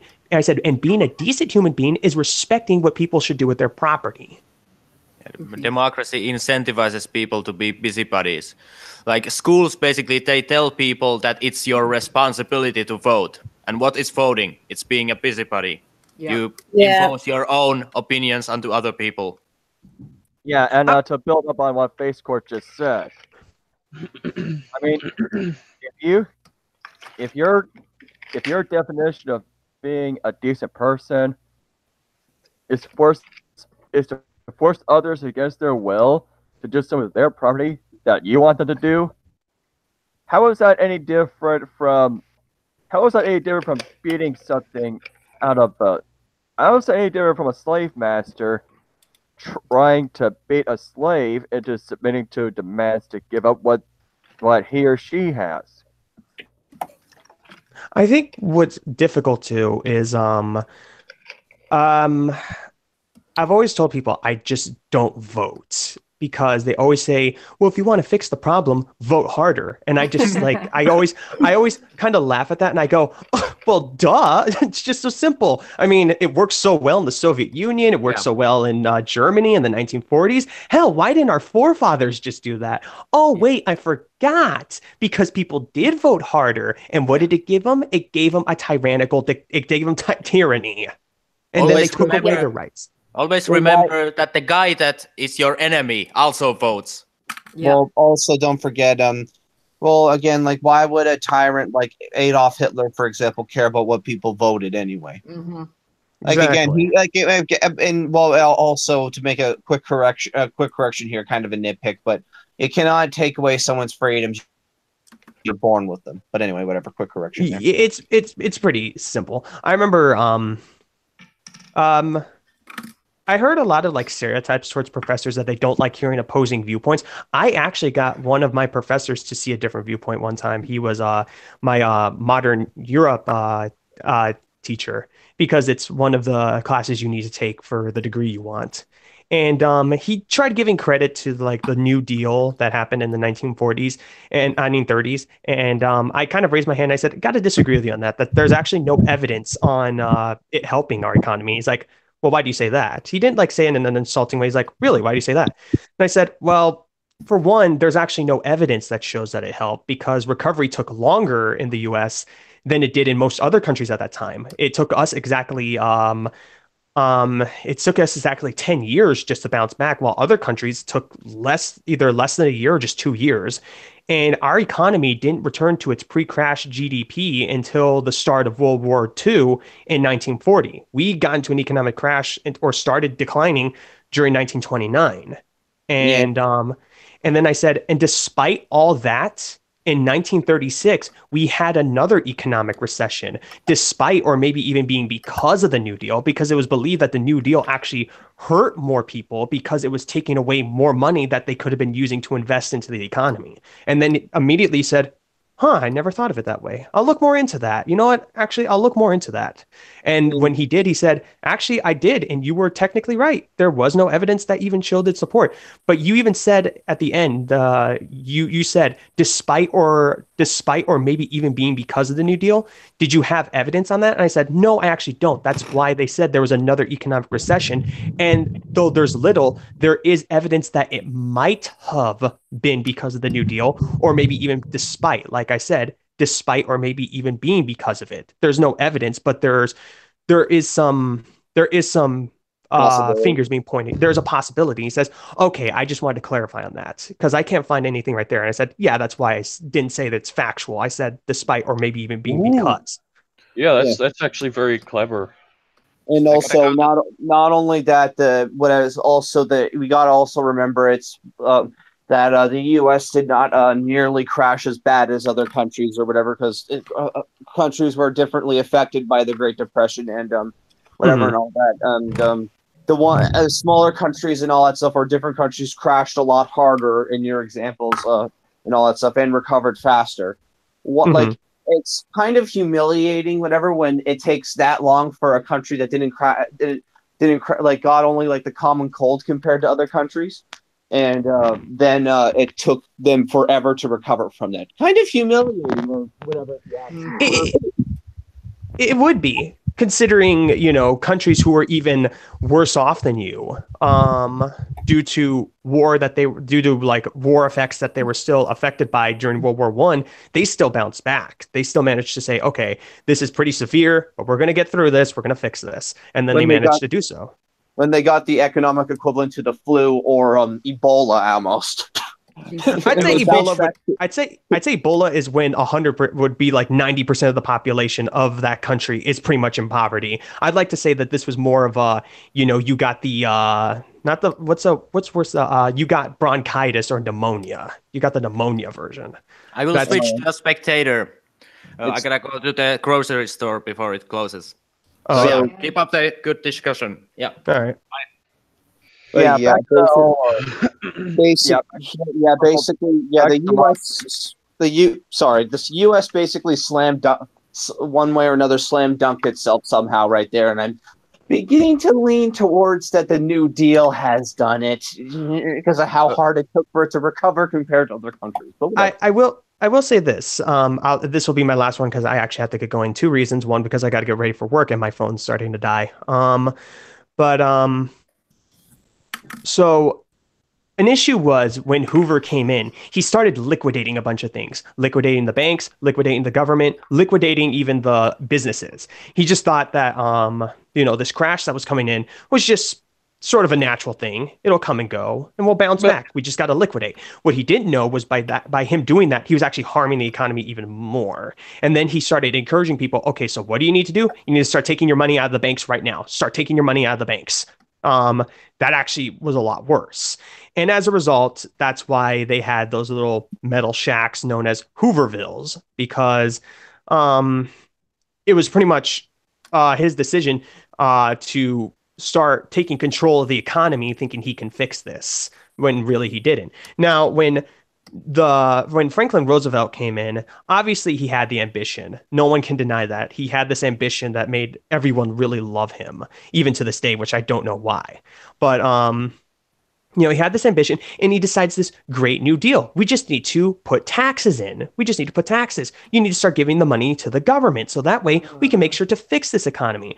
And the ironic thing, though, too, is that in 1937, when they passed, 1936, when they started passing more taxes under the New Deal, it started another economic recession. And then when they tried to, didn't try, it's still going today, when they put the income tax of 1937, the economy kept getting lower and lower and lower and lower because people were losing more of their money. And like I said, it didn't stop and recover until 1940 when World War II started, because people were more concerned with buying necessary war bonds and all that stuff and wartime policies to prepare themselves just in case. They didn't know if we were going to enter. They didn't know how far this was going to go. And as a result, more money was going back into the economy to prepare itself. And that's what brought them back up. Interesting. Yeah. Back to the whole democracy thing. You guys go ahead and continue, actually. I got to get going now. All the Right, later, Okay. See you. for stopping by. All Later. the who's in Yes. Hooverville were not happy. Now, Holy crap, that was a good combo. Anyway, yeah. now. Now. All right, thank you. Why does this always happen? All right, back to the whole democracy thing. I was going to say that Dave Cullen and others keep telling us, oh, you might not care about politics, but politics care about you. Therefore, you gotta get back into the system. Bull crap. Oh. It's that system that got us in this mess in the first place. Why would I want to go back? How do we red pill Dave? Dave. Wait, who's Dave? Dave Cullen. Computing forever. Oh, that guy. Ugh. I mean, he keeps trying to scare us back into the political system. It's just, why? What Excuse me, what the fuck, Dave? I mean, look at freaking Brexit. I mean, you can't look at that and tell us that voting's going to make a difference. I mean, you just can't. Yeah, exactly. If I may interject, it's like, okay, so yeah, he knows that collectivism is a part of a problem, but he's proposing that we try and use a collectivist system to fix this. No, that's not how it works, Dave. Yeah, I mean, I like his content and everything, but there's a lot of shit I disagree with him on. Well, especially again, his. It's a typical statist MO of in order to fix a broken toe or whatever, you decide to grab a gun and shoot yourself in the foot. Yeah. Or I would say. Yeah, exactly. I mean, come on. Or the way sorry, go ahead. Yeah, come on. Hello there. Hi, Pineapple. Pineapple. Stay away from my pizza. Get on my pizza. Stay away from me. Go to Big Sister's Pizza, not mine. I am going. All right. Anyway. I'm going to invade your pizza. Why do I bother? Fires off lightning. No, you're not. Yeah, anyway, come on. If those same courts that you love so much are siding with the very people that are violating natural rights, what do you think they're going to do when it comes to the internet? Come on. If we're going to be criminalized for taking a stand anyway, then so be it. We'll become criminals. We'll become criminals. It's just, I mean, it's better than be sitting ducks and watch as every little beds we have be stripped away from us. Yeah. I mean, that's actually what he's saying about cryptocurrency and decentralized internet. Oh, So decentralization is bad. I mean, look at Cuba. Look at Cuba. I mean, there's a meshnet there right now that is against the law there, and the regime can't do jack squat. Come on, Dave. It is fun watching a bunch of power-hungry tyrants struggle when they usually make other people struggle. And yeah, let's see. Independence Day. I know it's an anecdote, but look how much centralization the Harvesters had. Their mothership. You take that out, and everyone and everything's toast. I mean, centralization is a retarded idea. It is. No Wait, how shit. the hell is he arguing that's going to hurt people, decentralization? Well, the Harvesters were fucked after the mothership was blown up. All the other ships' power systems failed. Their technology stopped working. They got defeated by a bunch of warlords in Africa. Oy vey. I guess computers weren't a thing until the government said they should exist then.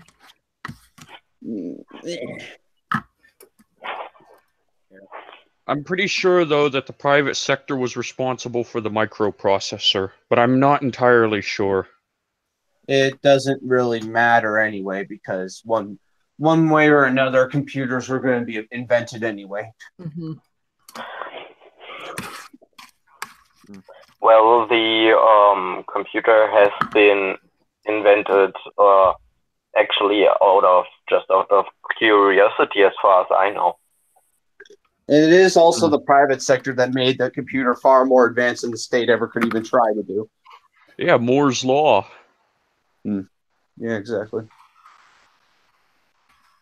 Like whatever. Yeah, we're holding on to basically like things that are more are in our hands. Well, right now or whatever, or if you're on a desktop right now or whatever, you realize that no matter what computer they're using right now, it's more powerful than the one that they used in NASA back during Apollo 11. Hmm. Even cell phones are more powerful than that. Shit. Yeah, you could, if you wired it Actually, hold on. If you wired it correctly, you could probably do the Apollo 11 launch with a cell phone. If you wired it correctly, probably. That'd be crazy. Go for it, pineapple. Pineapple, go ahead. Pineapple, go for it. huh? Oh, yeah. First, I just accidentally doxed myself, and I didn't see anything. Nothing over here. yeah, but the stream. Anyway, doesn't matter.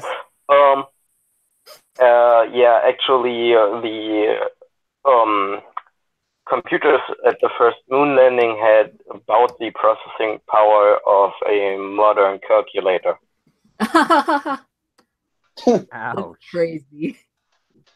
A calculator could send a ship into space. Oh my god. Imagine what we could do with our cell phones, man. We could go to Mars. Your Yeah. your cell phone is technically capable of calculating a complete launch, transfer, and capture to Mars easily. Eekies. Cell phones are so great. Yep.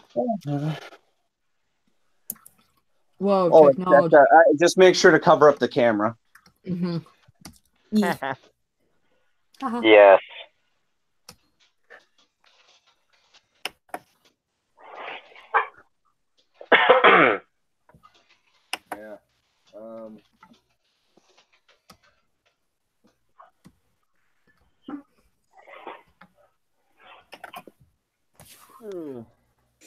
So, anyone have another topic? Interesting topic to bring?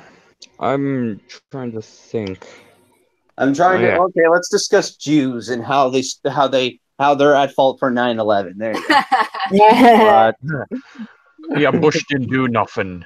Bush is the religion of peace. He didn't do nothing. Well, I can imagine. I think actually, funny enough, both Osama bin Laden, I think both Islam and the CIA are both at fault for what's it called for what happened at 9/11. Both of them are actually, I'd say. Yeah. Mm-hmm. What was that? Sorry, I didn't catch it. Both the CIA and what is it called again? Both the CIA and Islam are at fault for what happened at 9/11. Al-Qaeda, okay. Well, not Al Qaeda is just is an Islamic terrorist group, but yeah, whatever. But yeah. Well, yeah, because those dudes were originally freedom fighters fighting against the Soviet Union and all that stuff back in the day and whatever and all that. And also, Bin Laden was also part of the CIA and all that stuff. Yeah, he was. All right, be right back, guys. So if what I think what happened is that the CIA probably wanted an excuse to go to war or something like that, or wanted America an excuse to go to war in somewhere or whatever. So my hypothesis is that, because I have no evidence for this, but my hypothesis is that what they probably did is that they probably either found a way to sick Bin Laden onto America in some way. So they can have an excuse to go to war in some way, basically, and increase military power and all that. And also get CAT scanners in airports and all that stuff. Just think about it. They want any excuse to try and sacrifice some freedom for safety. Yeah. Yeah. Yeah, isn't that kind of the idea behind the Hegelian dialectic? Where they they take either manufacture a terrorist act or they take a terrorist act and then use that as an excuse to become more authoritarian. Anyway,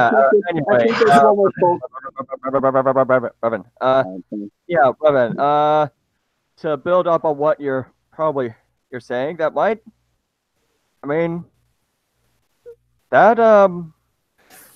explain how Bin Laden Bin Laden got the motivation in the first place, because something got to him. Also, plus, a lot of people say, oh, the jet fuel can't melt the metal. Well, did it really have to? All the reports did not. None of the reports said that the metal melted. What most likely happened was that the fuel caught some things on fire, like some wires or carpet and all that, and that fire started spreading, and the heat would caused. If you know how metal's a contractor, you'll get where I'm going. Those beams more or less gave way due to all the heat making all of it expand. And then once you expanded too far, the bar stretched too far, that's when it started to give way. If that makes sense.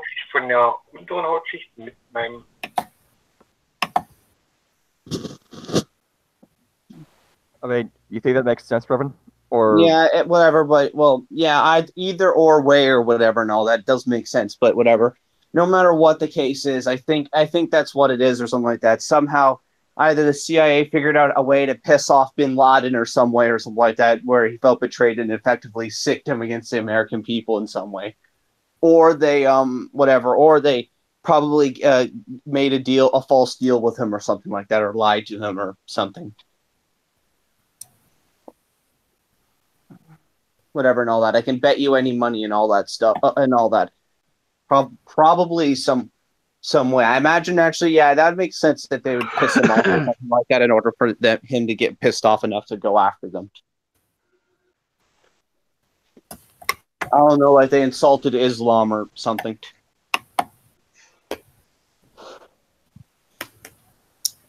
Yeah, moral of the story. Do not set up a coalition. Coalitions are going to backfire eventually. Well, it's not the coalition itself. It's the fact that what is it again? It's the fact that ultimately the moral of the story is that never fall for the state's game.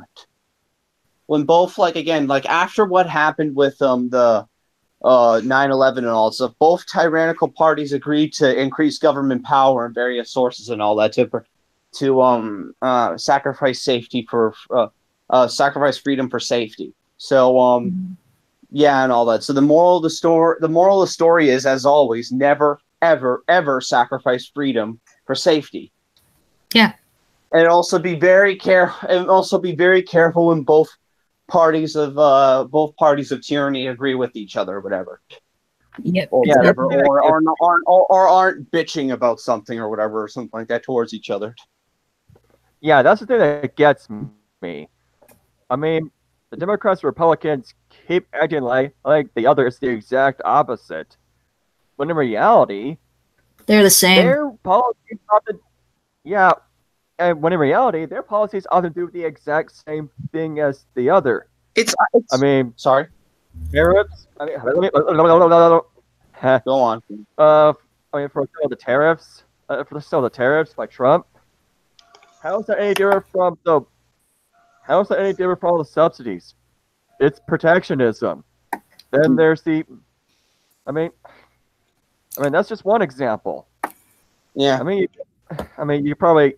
Okay, I'm forgetting some other examples. Somebody help me out, Reverend, please.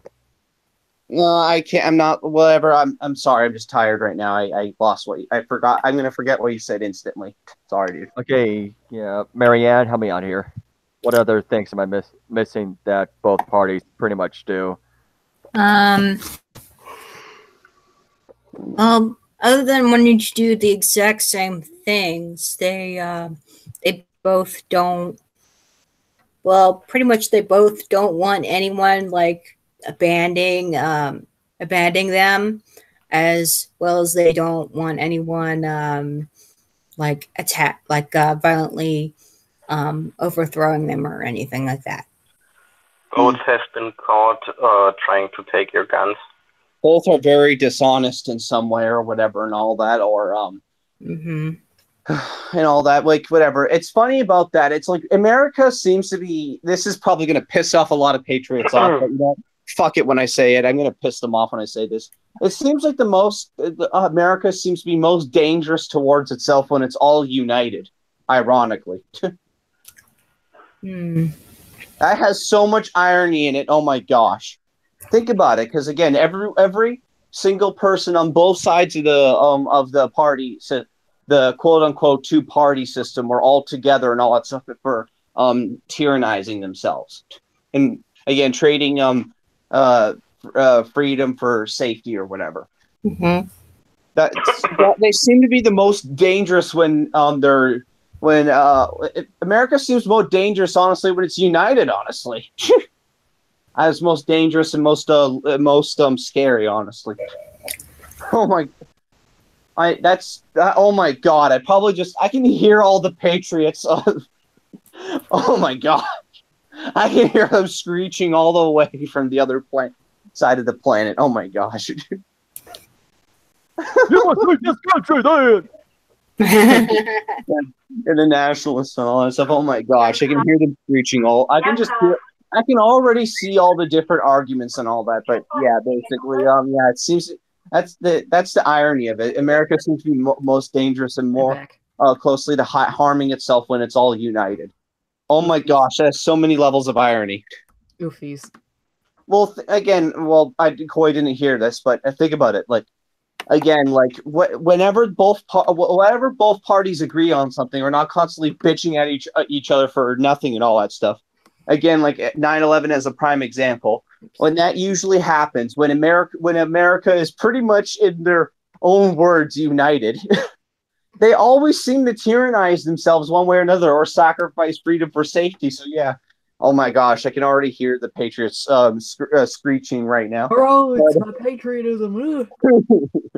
Again, as I said, they seem to be America seems do the most dangerous to it. Seems to be the most dangerous to itself and others when it is united. It's almost like every single time America's united, it's having a mental health episode. Yeah, jeez. Oh my god. Jesus. Oh my gosh, I could already hear the Patriots screaming and reading at me from here. Traitor! My father is my constitution. My greater good. Oh, we have to keep ourselves safe. Go move to Somalia or whatever. Yeah, the traitorous critic fallacy. If you don't like it, just leave. Wait, what's it called again? The traitorous critic fallacy. Oh, okay. Also known as ergo decao. You know, I saw this really funny meme where it was these two pirates in Somalia, and the one pirate says to the other, you know, I really wish we had more of a life than just being pirates and stealing shit. He's like, if you don't like it here, why don't you move your own patriotic ass to America? Oh. The irony is that the Somalia was caused by an overbloated government. Basically, yeah, exactly. What happened was that it got so fucking big is that essentially all the parties essentially turned on each other and became warlords. LMA fucking O. Irony. Well, maybe I said that wrong, but you know what? Who gives a fuck? You get my point. Oh my god. Yeah, failed state is still a state, guys. Yeah. I don't know if I'd call it a state or not, but the point is that it was caused by the state in the first place. Yes. I mean, that's just like, it's still a state. Guys, can I say something quick? Go ahead. Go on. It's just like with socialists and feminists. Whenever it happens to fail, they'll like, oh, that wasn't real feminism, or oh, that wasn't real socialism. It's the same exact thing. Yeah. Well, but yet again, at least they're smart enough to make an argument. These people don't even do that. Hello, Cyan. Hello. Hello, person. Or who is it? Let me see. Sorry, I didn't hear. Oh, yes, hello. No, he's back. Who's back? Guess who's back? Guess who's back? Science not that bad. Yeah, you know that was a joke. Okay, fire-breathing niggers. You want Yeah, to kid, yeah. pizza? This stream just got demonetized. Revan, the reason I wanted to join the chat is I wanted to ask people's opinion on cultural nationalism. Any What? form of naturalism is not a great idea. I'm already cautious with it already. I already have my red light, bloodshine blade drawn. Kill it with fire. No, I just have my guard up. I'm not sure what it is, so whatever. But What the I hell have is my anyway? blade. I have my blade at the ready. It treats culture Did rather. Ryan say he wants to be Stop dropped? interrupting. Let him finish. Go on. It treats culture more of like a passive thing. If you can't, and more of like a free market sense, where if your culture wasn't good to begin with, it would just be assimilated into other ones or adjusted into it. It's in the same way most northern cultures do this, where they just assimilate other cultures into theirs. As long as it's not forced, I don't see the It's not forced. It's more of like a passive, gradual thing. Okay, yeah, that doesn't sound And that bad then. Less as a unifying thing, and more like how people would treat religion. I'm gonna be honest. I don't care either way. My opinion is because honestly, I barely care about that sort of stuff unless it's like the worst case scenario or something like that or whatever. I rarely care about that unless it's specific circumstances or whatever. Well, I guess that doesn't sound as bad as I thought it would. Whatever. No, I'm still have my guard up though, and Yeah. honestly, again, and also whatever. It's that seems that just whatever. Honestly, all you have to do, honestly, is as long as the culture, whatever this culture abides by the what is it called again, natural law, there's no problem with it or whatever. That's all the requirements is for me, basically. Natural law and science. Culture isn't really a violent empiricism. As long as it follows that, I really don't care then. It's not the culture itself that harms people. It's usually just people themselves, usually acting in a collective. Yeah. Yeah, whatever. I don't know. I'm just very cautious with this sort of thing because, again, it's I don't know. I don't want to go into a rabbit hole on this sort of thing right now. Yeah. My refute to that is that most examples of anarcho states before that ANCAPs normally use are of cultures are of nations that had extremely strong cultures. You know, Ireland, some places in Italy as well.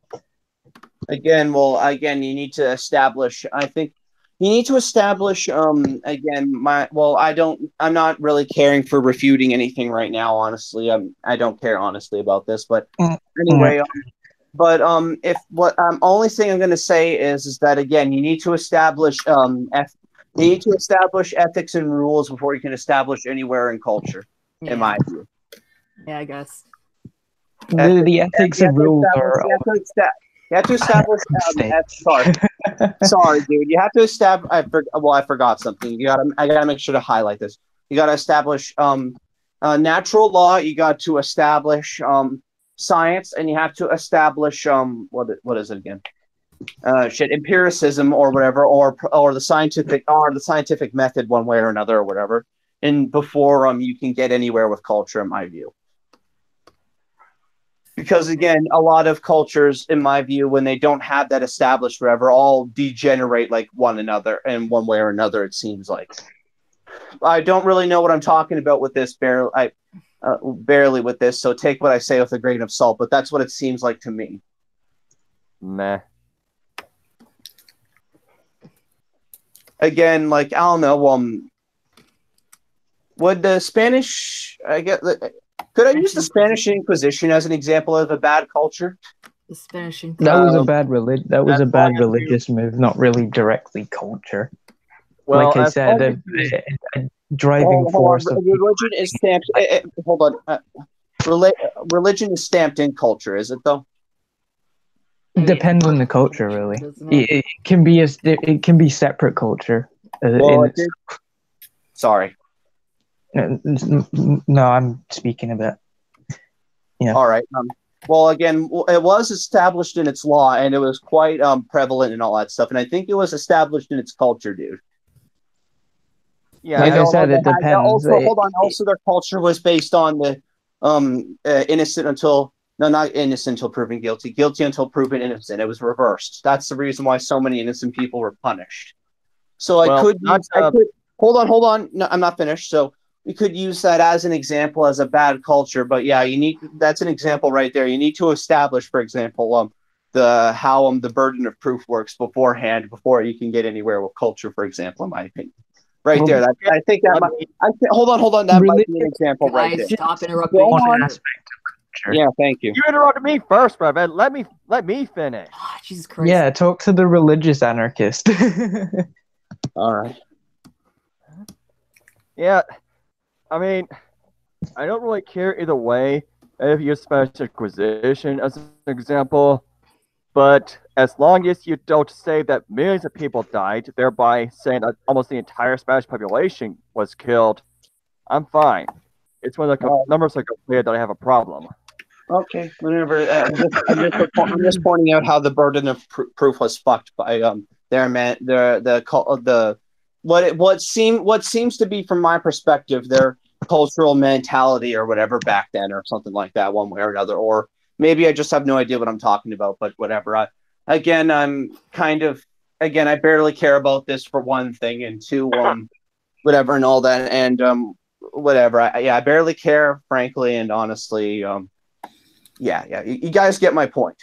I'm going to be incredibly humble about this because I'm going to be humble about anything I talk about, but I'm going to be more careful with this than usual or whatever, because I barely know what I'm talking about here.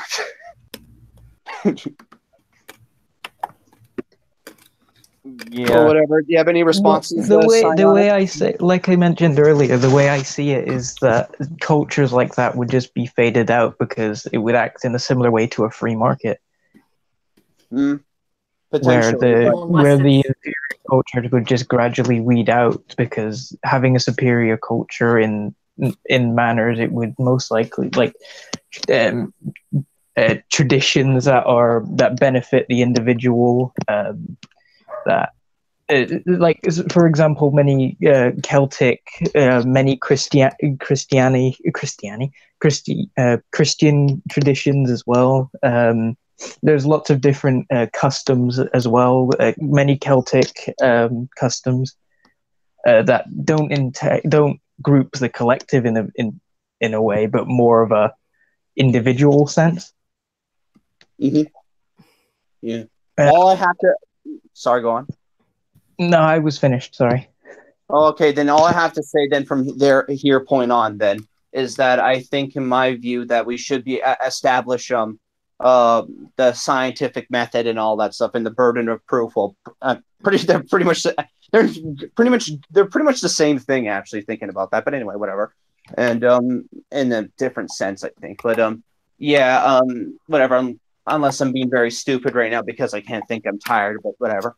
And also, and whatever. And I think we need to establish ethics first and all that stuff. And I think we need to establish that first before we can get anywhere with culture, in my view, and all that. Because again, it's to prevent it from degenerating or whatever and all that stuff in the first place, or something like that, or whatever and all that. And also to ensure the best society in one way or another, in my view. So, yeah, honestly, you need to establish a base first before you go into all of that. No, the base that I normally use is my ideology. That is the base, and the individual on top of that. Well, okay. What kind of ideology do you have, or do you have are you an anarchist? I am an anarchist. Yes. Well, then that's not an ideology, in my view. An ideology is more. No, I am an anarchist, but my ideology is a anarcho-Owenist. What's that? All right, whatever. But If you're an anarchist, it's not an ideology. Let me explain that. A nitpick here, but I like making corrections, because we always need to make sure that we keep ourselves firm on the ground here. But an ideology is more of the line of again, like with democracy and all that. It's more closer to that, or any form of statism, because again, an ideology says basically, I'm going to have everything done my way, and I'm not even going to try to listen to anyone else or whatever. I'm just going to force my way upon you, or my way of doing things upon you, and that's it. That's what an ideology states. What an anarchist does, or a proper anarchist does, not anarcho-statists or whatever and all that, like what is it again? The dumb anarcho-communists, not the voluntarist communists, but whatever. What anarchists do is basically say, do whatever you want as long as you don't harm anyone else. That's the difference. So we're not an ideology. We're something. I wouldn't know what to call it, but we're not an ideology. We're something else entirely. A philosophy? Nah. Or more of do whatever you want as long as it works and it doesn't harm anyone. There's got to be a more specific word for that. As long as no one else is harmed, I don't see the problem with something. Yeah, exactly. So that's what we are. Sorry, I think this is moving on to more semantics rather than it being an actual thing. Well, I'd say that an ideology is just a group of ideas that are similar that individuals have that have just grouped into a single category. For example, anarcho-communism or anarcho-capitalism. I would consider those ideologies. Anarchy, as you mentioned, isn't an ideology because it's a type. It's a type of political position. All right, whatever. I already stated before I was diving into semantics here, but that's what that's how I view it, or whatever. That's how it was perceived. That's how it was perceived by me. But all right, whatever. Yeah, but isn't actual anarchism I don't want? Okay, maybe not saying right. Anarchism is more about rejecting politics, though, isn't it? Yeah, it is.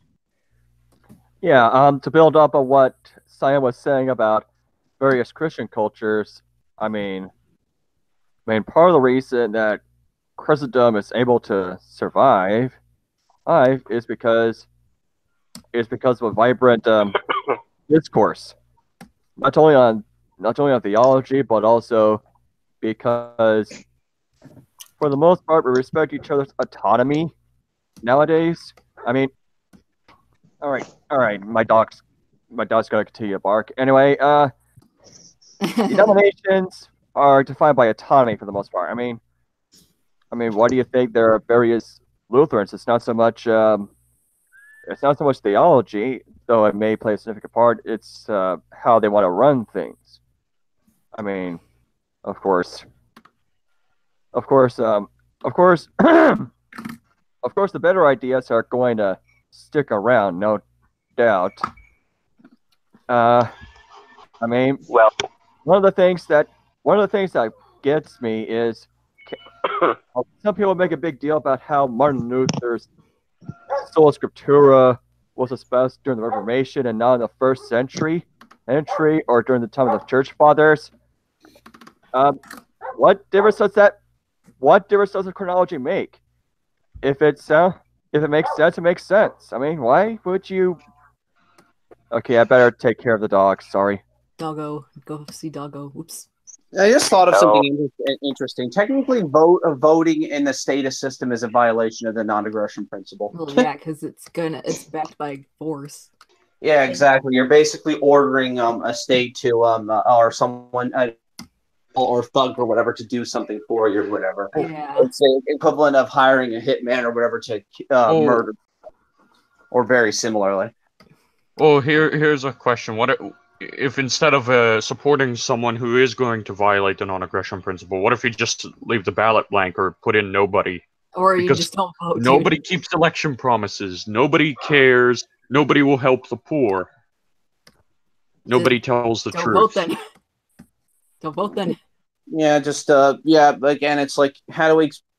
It's similar. It's similar, not exactly the same. I'm using a Star Wars example here because I'm a fan of Star Wars and all that stuff. Again, it's similar to what Darth Tenebris said about the rule of two. We do not attain power or whatever. Well, we're not obtaining power, but in our case, we're more like obtaining proper society proper society behavior. But we do not. But whatever.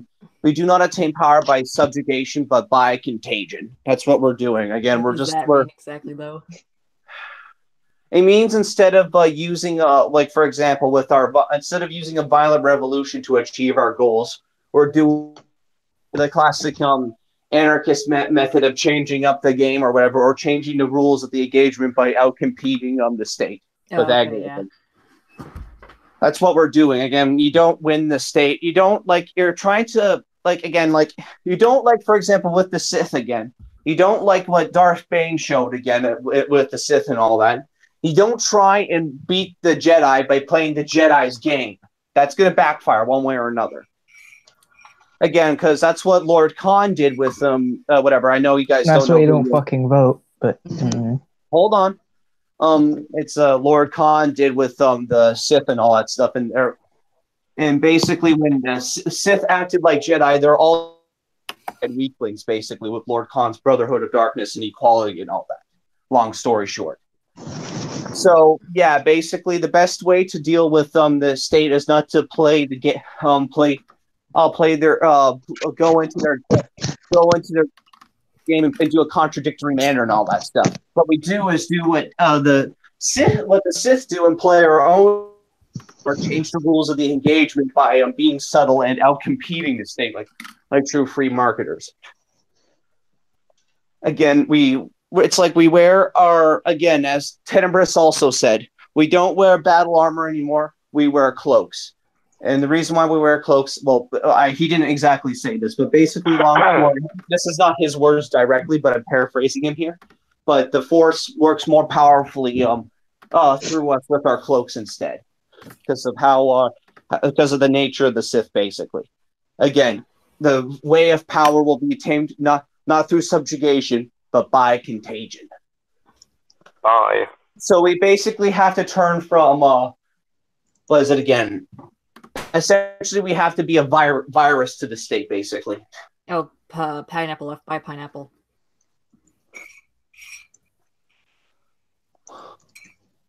So, yeah, we don't beat the state by playing its game. It's never going to work in any case scenario. Nope.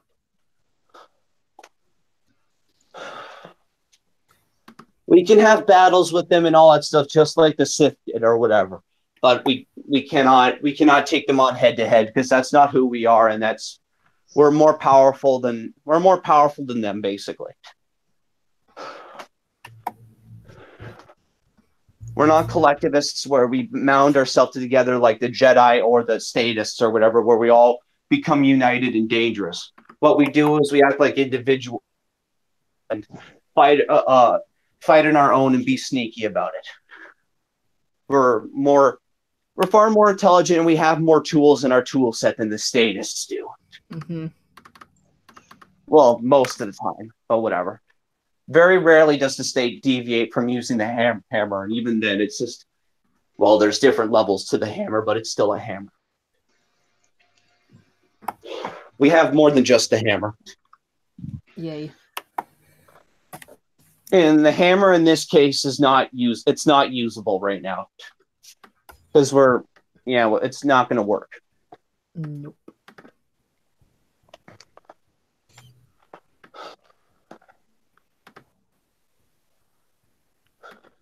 All right, so Pineapple left because he was too tired. Okay. But yeah, the proper way we attain a proper societal behavior is not through subjugation, but I'm not sure if it would be contagion or whatever, but whatever the more peaceful word of contagion would be. But I think contagion is just another word for infiltration. But I think that's basically what we're out competing them. We're killing the state slowly with the counter economy but surely, and it scares the shit out of them.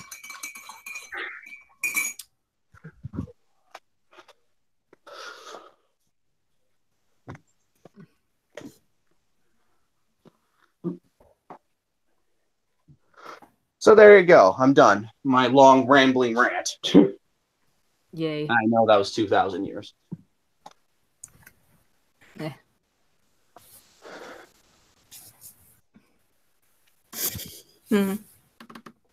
All right. On the live chat, there's been some discussion here. He's saying, been saying about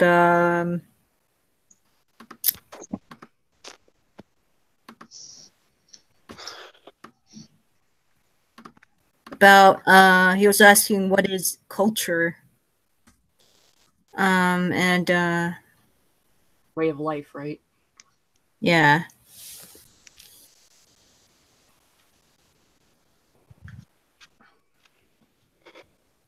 Cyan defined it as a group of customs, religions, and traditions that bring people together to each common ground. That's how he defines it. And Finn says, sounds like a slippery slope into statism.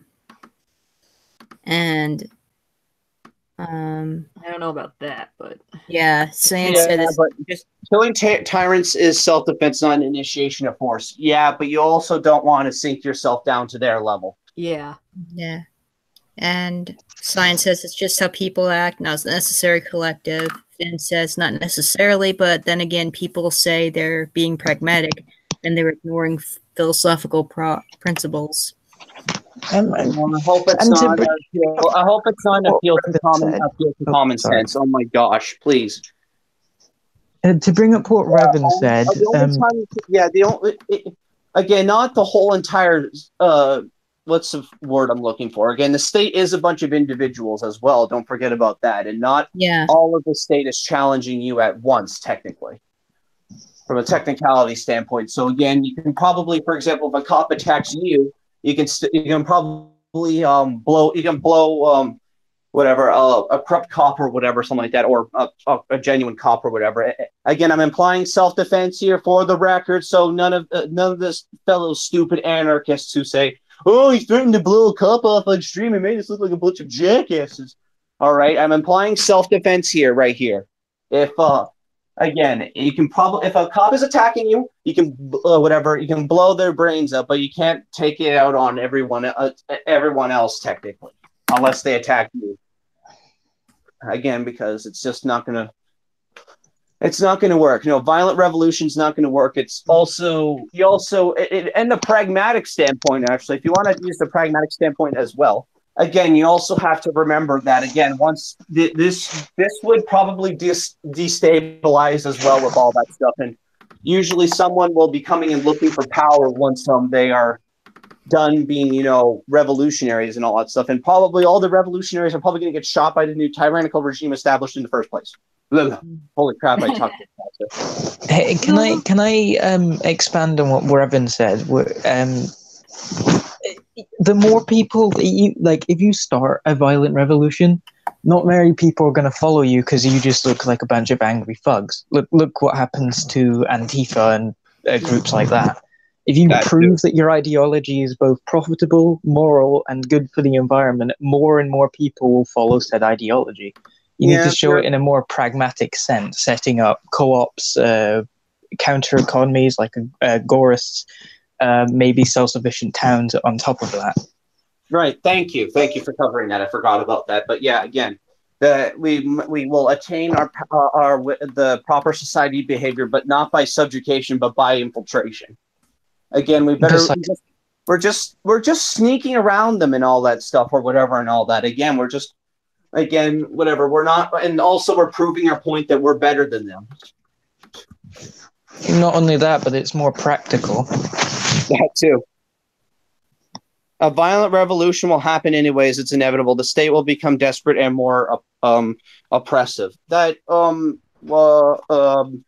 not necessarily. Again, we've had cases or whatever where entirely corrupt and oppressive states or whatever and all that, and East India Company in India. That's a great example. Just because something is tyrannical doesn't necessarily mean there's going to be a violent revolution. Yeah, whatever. Yeah. Or there's more than that. Again, the Soviet Union itself, whatever, and all that. For example, like during its reign and all that stuff, there is no real violent revolution there that I heard of, or not anything big. and all that, like, or whatever and all that, and people would just sneak around and use the black market and all that stuff or whatever. Again, we must defend ourselves against the state as individuals, not as collectives. Yep. Yep. And we're also trying to prove how much better we are to them. In every single standpoint. And also they're going to even if we if we do something bad, then they're going to like make a whole social pariah out of us anyway, or whatever, if we go on the offensive. Oh, hold on. Hold 1 second. They're going to make us, even if we're right or wrong, they're going to make a social pariah out of us anyway if we're not very careful. Fork. I heard. There's very little a state can do if you prove to people that your ideology is both pragmatic for people, because there's no once you get a society that doesn't have taxes, then there's no reason for a state. There is no excuse for a state to have them. Yep. Yeah. But the tendency of a peaceful change is not for the state to disappear, but for the hierarchy within it to change. Again, we're not voting here. We're out competing it. That's different. We're not playing the state's game here or whatever and all that. We're establishing multiple businesses for them, each other to compete and all that stuff and hold each other accountable. And not even necessarily businesses, but if you take the Owenist stance and just set up lots of self-sufficient communities, not necessarily townships, but that trade with themselves, effectively moving around the state without paying taxes and such. There's no reason that the state has power over these people. Or like Celtic Ireland or whatever and all that, where and all that stuff. Well, you're not the majority, are you? And like that doesn't. Okay, we've already explained this multiple times, dude. Go do research on agorism before talking about it, dude. I don't want to be rude and all that, but again, this is not a homework fallacy, because you clearly haven't listened to like other people's arguments on this and whatever and all that. You should probably do more. You don't even need agorism, though. That this same thing applies to other ideologies as well. Yeah, and also that don't even work for counter economies. All right, and not only that, again, like once people see that the counter economy demonstrates itself, like when the next market crash happens or whatever, with Bitcoin being the only sustainable thing. Oh my! Stop. Okay, hold on. I got to finish this. Once the market demonstrates itself that it's able to outbeat the state with cryptocurrency and all that and such, again, more people will join and all that. Again, people are going to see profit and all that, statist or not, and all that stuff or whatever. So again, we're doing it. We're infiltrating them. We're one way or another. It's going to one way or another. It's just their state's going to fall apart from the seams. They're going to lose. They're going to lose their supporters or lose a lot of their power one way or another. Yep. Will there be violence? Probably. I can imagine there's things or whatever, but it's either going to be during the beginning or the end, or both, or whatever. It's going to be either a beginner or a finisher. But it's not going to be the main thing. No, the main thing is going to be the counter economy that stomps out the state. Also, not to mention, well, this is part of the. Oh, sorry, we're going to say something, Robin. No, nothing. I have to go. Actually, I'm gonna get. All right. I'm gonna get bitched at if I don't go. I have to go for a doctor's appointment. But okay, yeah, whatever. Okay, bye. Later, bye Evan. for now. I will be back. Be back. Yay. Okay. All right. Okay. See you later. Bye. Bye. Have a good appointment. Yay, fun.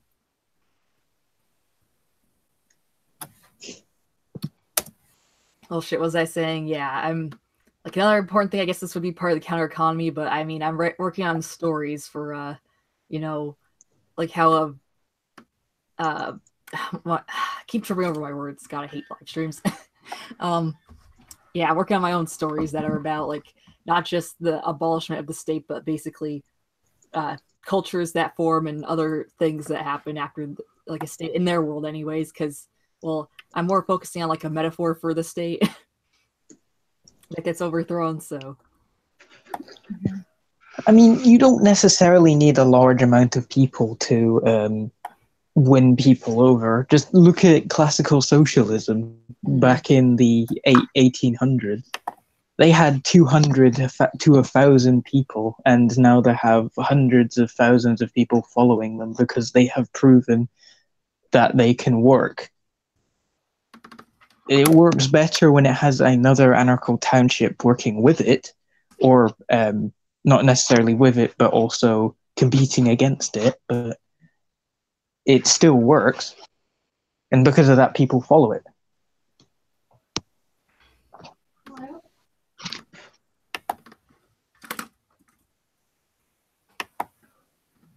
Who said hello? Not I.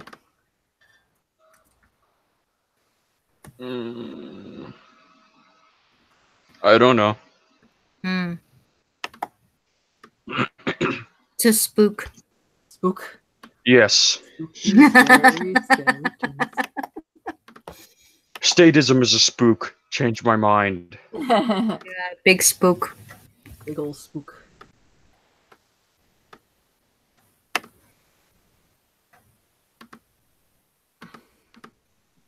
I'm gonna pop off for like 10 minutes or so. Okay. Okay. I'll stay in the Egoist. chat. I'll be back in about 10 minutes. I'm just getting some food from the shop. Speaking of which, egoism is No just. problem.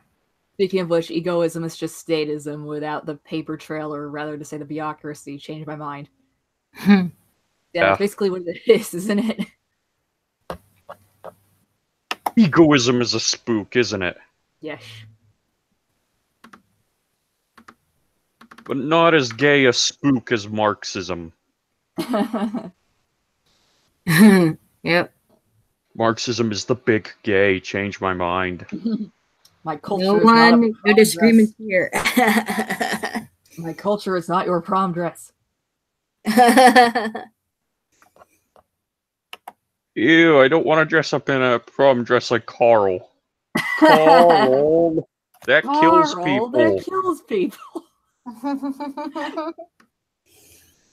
Carl, what'd you do? Oh, yeah, I went to his country and Carl, and I implemented communism. Carl, that kills people. Oh, I didn't know that. Oh, I didn't know that. How did you not know that? Or how could you not know that? Carl. Well, communism will work this time. Carl. Carl, why are his hands missing? Oh, because I was so hungry during communism. Carl. Carl, that kills people. I like how Paul, I think that's his name, Paul, he's always nagging at Carl. Yeah. Well, in this case, isn't it Frederick instead of Paul, because Frederick Engels? Oh, who's that? The co-writer of the Communist Manifesto Oh shit. was Marx's friend. Oh god.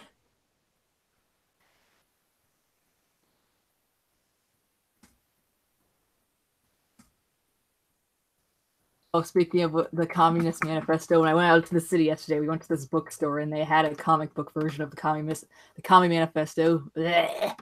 Oh my god. Oh no. Oh no. Get the Just eye worse. bleach. Be gone, thought. Okay, yeah, which is worse at this point, Marvel's comics or the Communist Manifesto as a comic? Huh, well let's see. At least the Marvel comics didn't kill millions of people. True. True.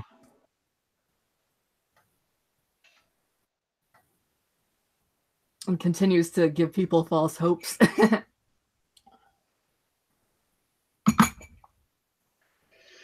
Although, to be fair to Marvel as well, at least they're doing a good job with Darth Vader's character. No, he's not as cool. Apparently, he's not as cool as in Legends, but they're still doing a good job with him, I think, in my opinion. Mm.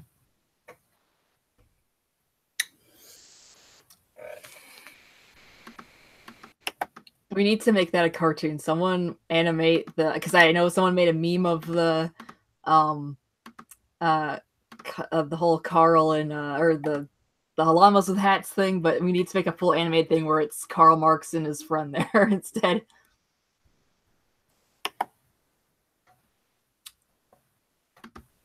Mhm.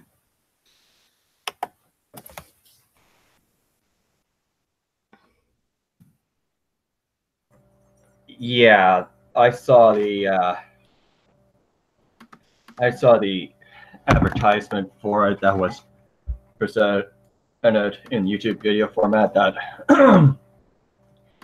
yeah, they tried to paint a positive picture of Marx as this enlightening, prim, and proper, and caring person and romantic.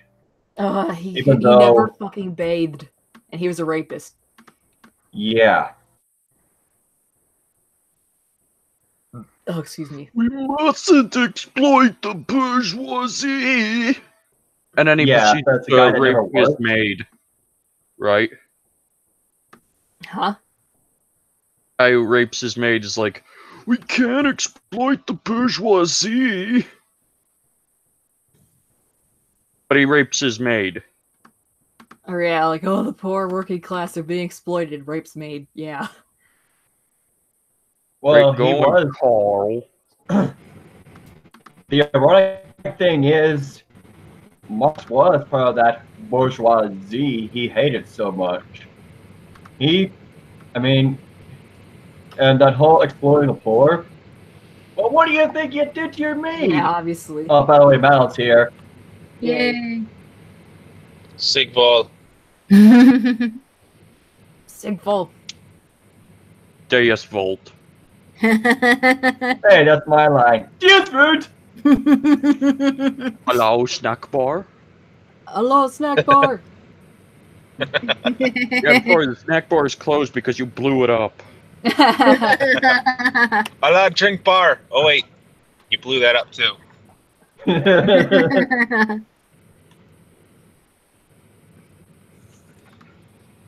So there's a video on my playlist that apparently, or my notifications list from Sinatra says that's apparently, here's what I got. The craziest SJW attack on, and I have no idea what else it says, but then it says guns are on the screenshot, the clip. It says guns are for whites only? Question mark, exclamation mark. Oh my god. Oh my god, they're seriously playing the race card, because the thing is that the Ku Klux Klan were the ones who were like the first people in the United States, I think. Hey.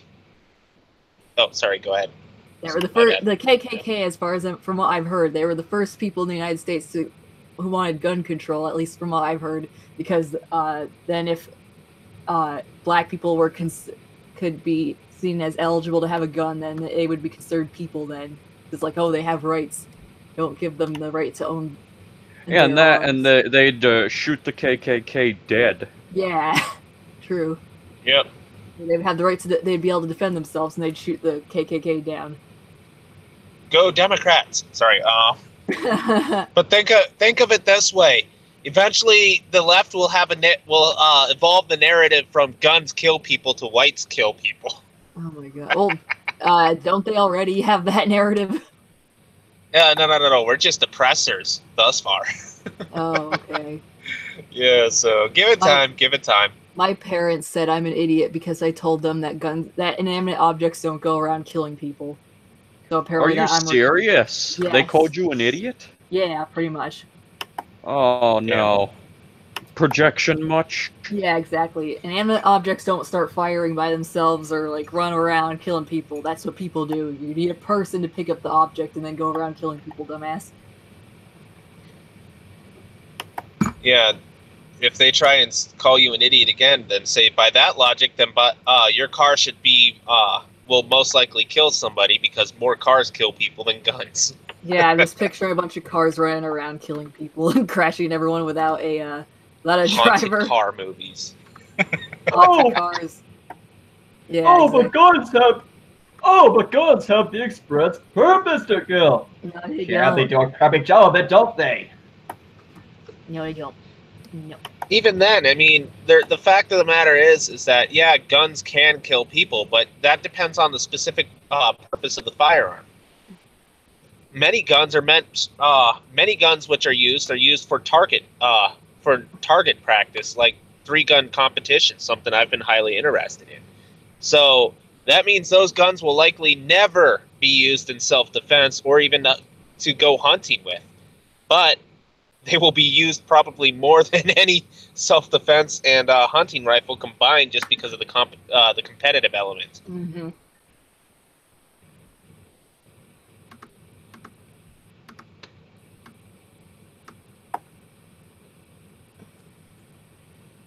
Alrighty, looks like my car is warm enough. I might be on later. I doubt it though. So Sigval. Yeah, I'm not gonna be on tonight's stream. Oh. Wait, there's another stream tonight. I don't stream tonight. Oh, you don't? Well, no, okay, I I must have gotten during mixed the up. day. Well, if any of you want to join my, I might do a stream after this for my art, because I'm almost done with my comic there. So. What time is it?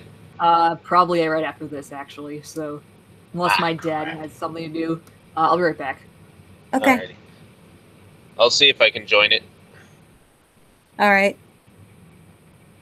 Alrighty, I gotta go. I gotta get to work. So see you guys. Okay. Sigwall. Later. Thanks for stopping by, Malum. Huh. He's not as enthusiastic or energetic as he usually is. I guess he's a little bit tired. Yeah, I know the feeling. Yeah, I mean, if that goes up for white people, right? Yeah. What?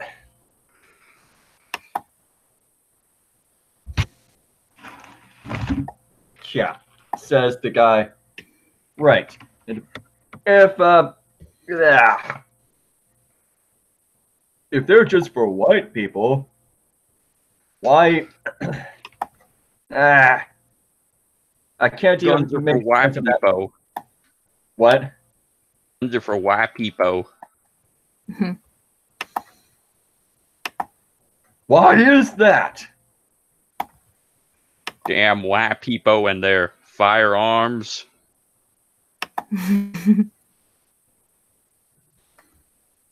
Right. Forget the fact that firearms are used by people of all races for the exact same reasons.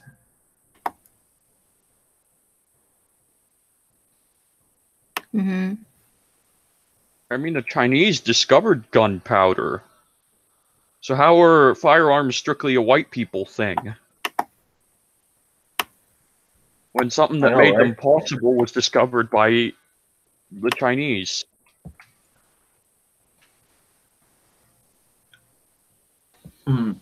Yeah. It's just I swear, if they start pushing the narrative that white people are inherently killers, they're going to have their race war, and I'm not going to be the one to declare it. I'm just going to try to stay out of it as long as I can. You're just going to be the messenger. You're like, hey, there's a race war thanks to you morons. Yeah, exactly. Yeah, and then they're going to go, oh, you see? What have I been telling you all along? Hello? You're the ones that have been instigating.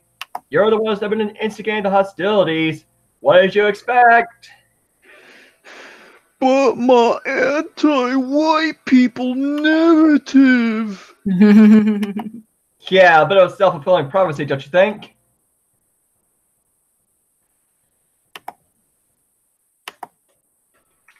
Yeah, the same thing happens with Christians too. I mean, people keep saying, "Oh, Christianity is responsible for all this and that." Yeah, if that's responsible for it, we would have killed you already. Oh, just you wait. You guys are just biding your time. Oh, really? Because last time I checked, the majority of people in the West, at least in America, are at least nominal Christians. So what on earth are you even? I mean, we have the numbers, so why are we not doing it?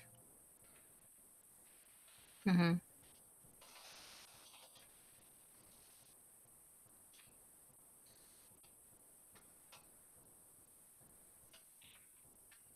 People just love looking for an excuse to have an HR's throats. Yikes. Even when they have to make the problem themselves.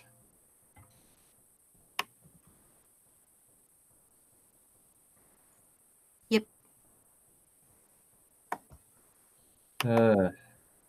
Anything you want to add to that, Cyan?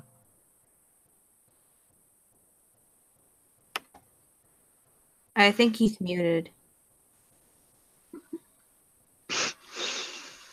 Okay, anything you want to add to it, Gray? No.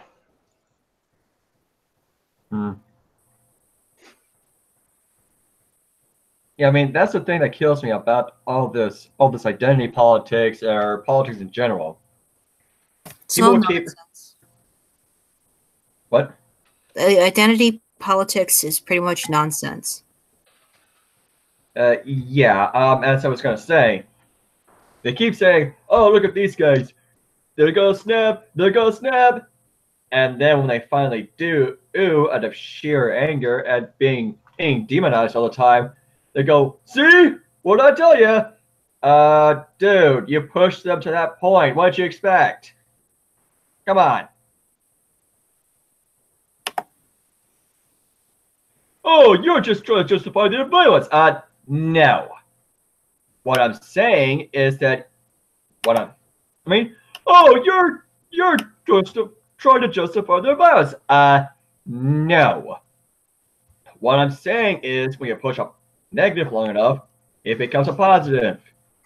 It's what they Yeah. In It's not a spite matter of the fact that it. Go ahead. Yeah, it's not a matter of justifying it. It's just that it is what it is. Yeah, go ahead, Yeah. Greg. Yeah, like they'll push a negative until it becomes a positive, but it still denies observable reality. The joke's on them.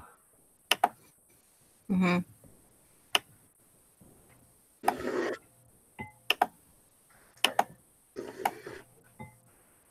Yeah,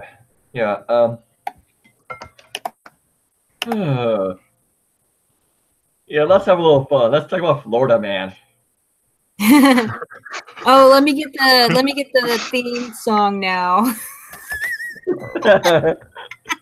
Let me guess, it's na na na na na na na na na na na na na na Florida Man. No. I'll play it. Hold on.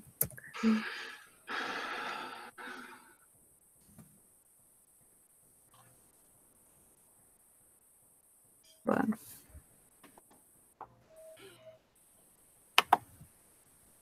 All right. That one. Where can I download it? I could link it to you in the group chat here in the group hangout. Ooh, thank you. No, I am not drunk. What gave you that impression? All right. I guess I could screen share. We could go over Florida Man articles or something. Yeah, if it's the sounds I'm making, that's because I'm sick and I'm eating soup and crackers to try to ease the whole thing. Oh. Plus, there's mucus built up. So yeah, Ew. that's why I sound weird. China #1. Yeah, yeah. All right.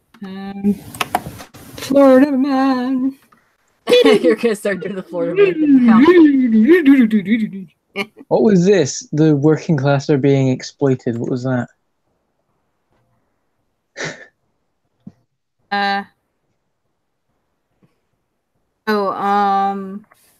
Hold on. Oh, that's from No. The working class is being exploited has made. I guess he was talking about Marx. Yeah. Marxism is big gay. Gay. What do you think Florida of Marx? man. Oh, I love Marx. Ow, that hurt. Or I survived, but ow, that hurt. How you like that Marx, bitch? Yeah. You know, making a Florida car. man. Florida man says he accidentally killed girl's puppy with a pellet gun.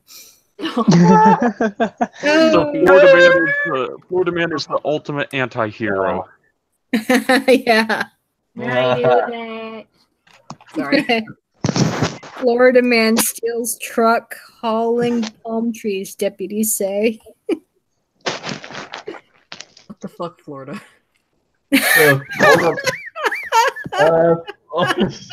That's not the weirdest thing we've come across, but okay. Florida man arrested after argument over cheese, deputies say. Wait, what's that? I didn't hear that. What was it? What the hell did he do? Wait, what happened? Florida man arrested after argument over cheesesteak. No. Deputies. But is it as good as Scottish man? Scottish man chimney as revenge for having sex with his dog. Oh God. Okay, that's just wrong. Yeah. Nope. Going there. Into the home of pure degeneracy, where you shit down people's chimneys for revenge. Doesn't that give you that's just gives a whole new meaning to Yule log. Florida man hit dad face with pizza after learning helps deliver him. Wait, what's that? Hold on. Let me hear that. Let me read the whole headline in a new tab here because it's like cut off on the results. It's loading. Yeah, we're not saying Florida's inherently bad. It's just fun to poke fun at some of these guys from Florida. Florida is the big. Florida man hit dad in face with pizza after learning he helped deliver him. Wait, what? What? I don't understand that one. What? Yeah. You have to read the whole story then. Yeah, let's read the whole story because I don't know. I can't make sense out of that headline.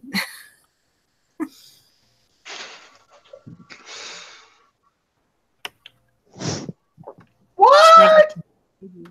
Wait, what? What's going on? Who's that? What? Okay.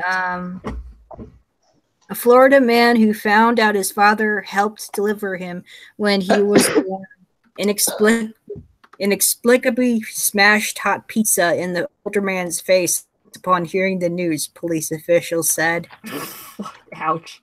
Robert Thomas Houston, 33, of Holiday, is charged with domestic battery. According to Pasco County jail records, he remained in the county jail Monday in lieu of $150 bond.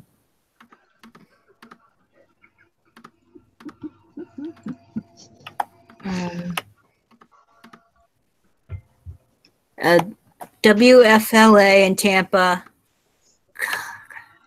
Stop it. Stop it. Get some help.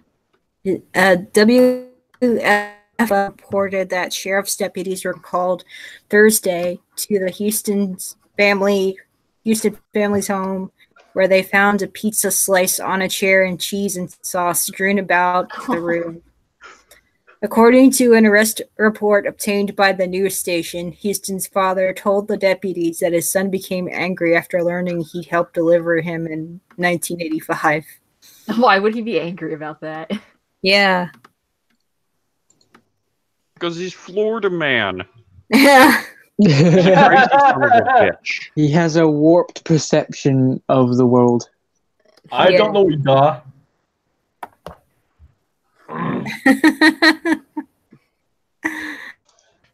That's crazy. That's crazy. Florida man denied syringes found in rectum are his. Yeah. His what? Did he misunderstand what he meant deliver?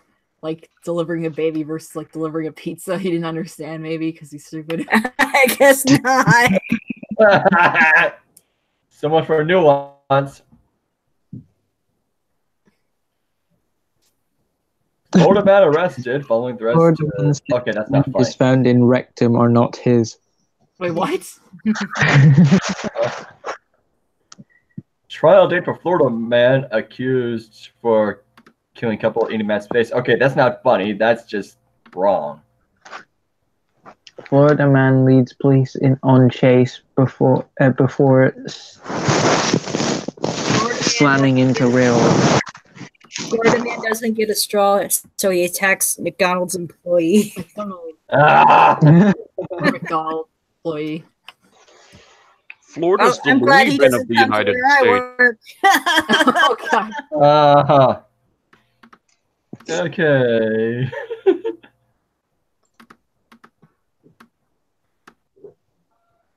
Okay.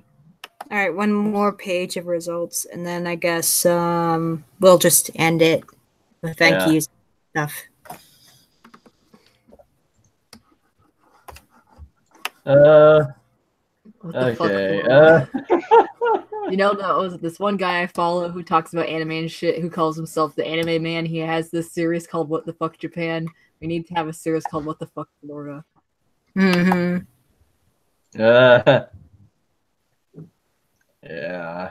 Florida man inexplicably drives a Ferrari right off a dock and into the ocean.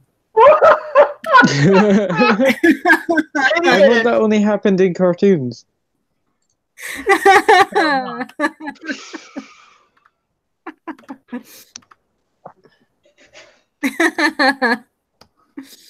Yeah, I think this is worth sharing on a SO server later. Oh Yes.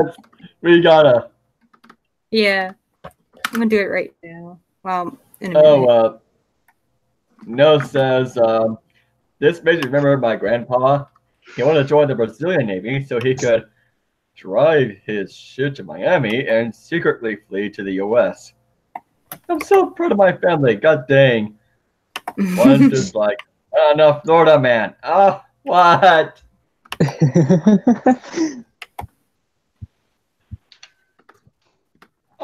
Oh, that was you, Cyan. Oh. I missed the Florida. It's like.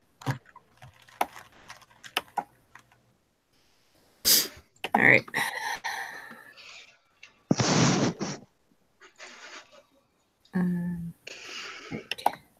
Anyone want to pull a bunch of fun without government jokes?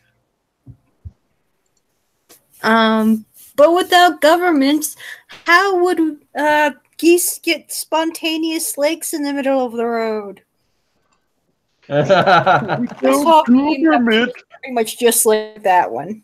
without government, who would shoot down aliens visiting Earth and then kill them?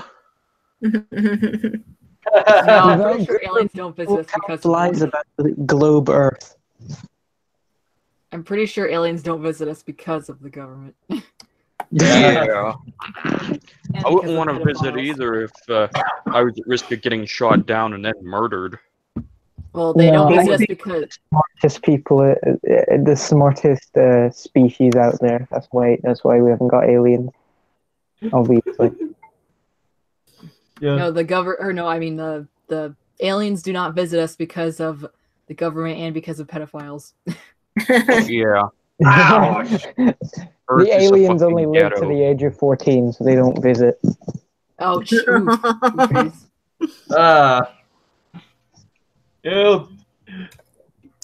They're like Oh, no. hamster people. They only live to 14.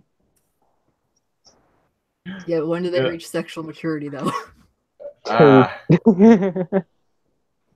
Yeah. Well, No, no, go for hamster years. I don't have a hamster. What? I know people that are sexually mature at the age of like 2. Ew. All right, dude. What are you gonna say without the government? What? Yeah. Oh, the government. Who will treat it? Oh, the government. Who will shut down kids' lemonade stand? And say you got a license for that, mate. Without you got a without- license without for that Google- lemonade stand? What was that, Greg? Government who will jail me for tax evasion.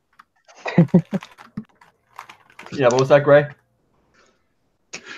Oi, you got a license for that lemonade stand, mate? For that bike wheel, mate. You got a license for that picture, mate. You got a license for those lemons. For that boat, mate. Yeah. You got a license for those lemons, mate.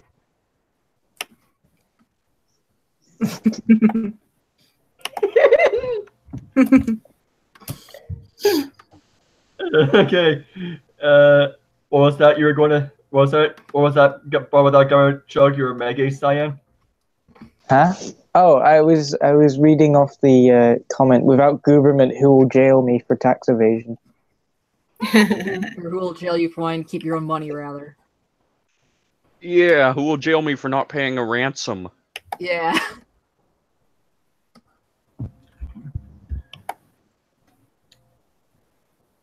Yeah.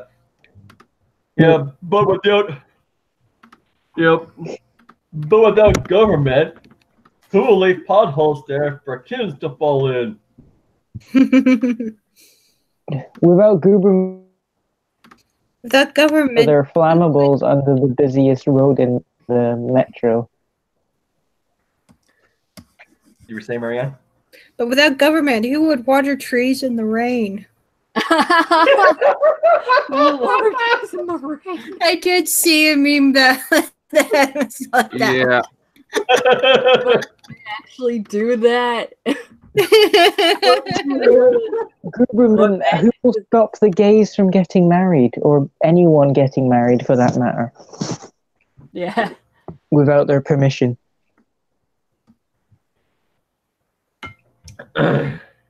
Without government, who will stop them pesky liberals from collecting rainwater?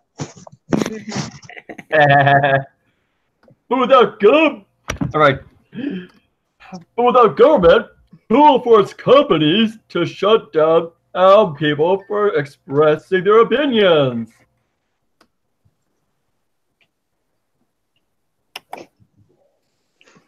Yeah, I'm looking at you, Google. Google. Gulag.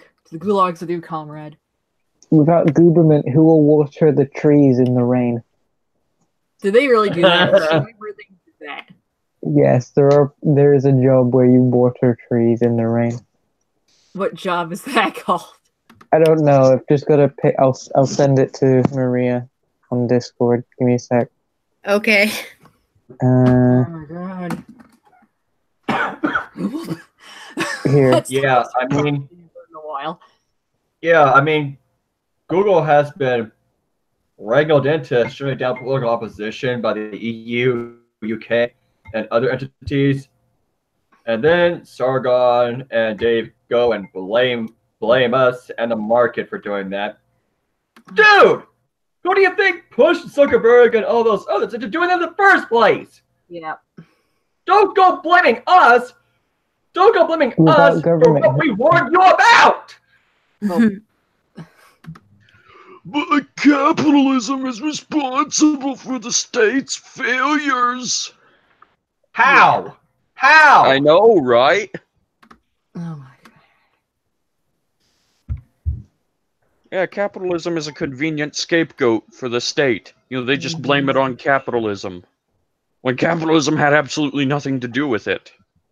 Yeah, all this is an economic system where people voluntarily transact. That's it.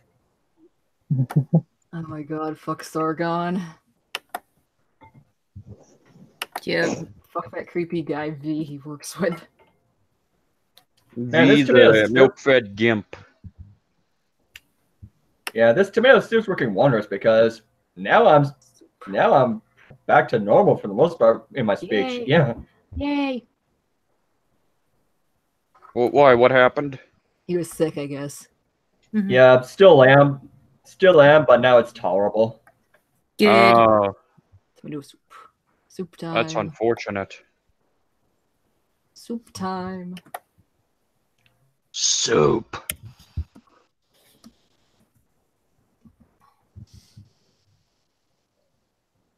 Yeah. But my God! But my God! My Patreon! All the other platforms are being shut down! Yeah, who do you think? And Google's a monopoly! Yeah, who do you think keeps Google afloat in the first place? But without government, who will build the flammable towers? Flammable towers. That they put poor people in. Jesus Christ. Wait, that happened in the UK? Can I make Grenfell? Can I make Grenfell Tower jokes now?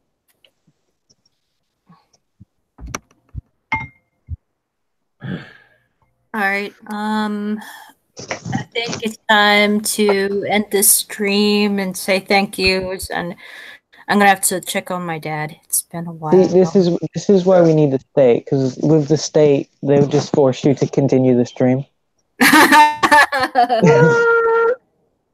No. No. Oh God, please no. All right. Yeah. All Screw the right. state. Yeah. See you all later. Ciao. Yep. Thank you, Cyan and Arcanu, Zachary, Coy, Malum, Finntronaut, Facecord, and Nate, and Pineapple. Wow, a bunch of people arrived on call today. And Yeah, thanks too bad that one guy did not show up. who participated in the chat. Null, it was nice seeing you again. Finn, he was around for in chat, and I saw Rika, Hopeful Voluntarist, and Jade the Magic Robot, Jade the Magic Robot, and Litigious Society appeared briefly. So thank you all, and have a good day.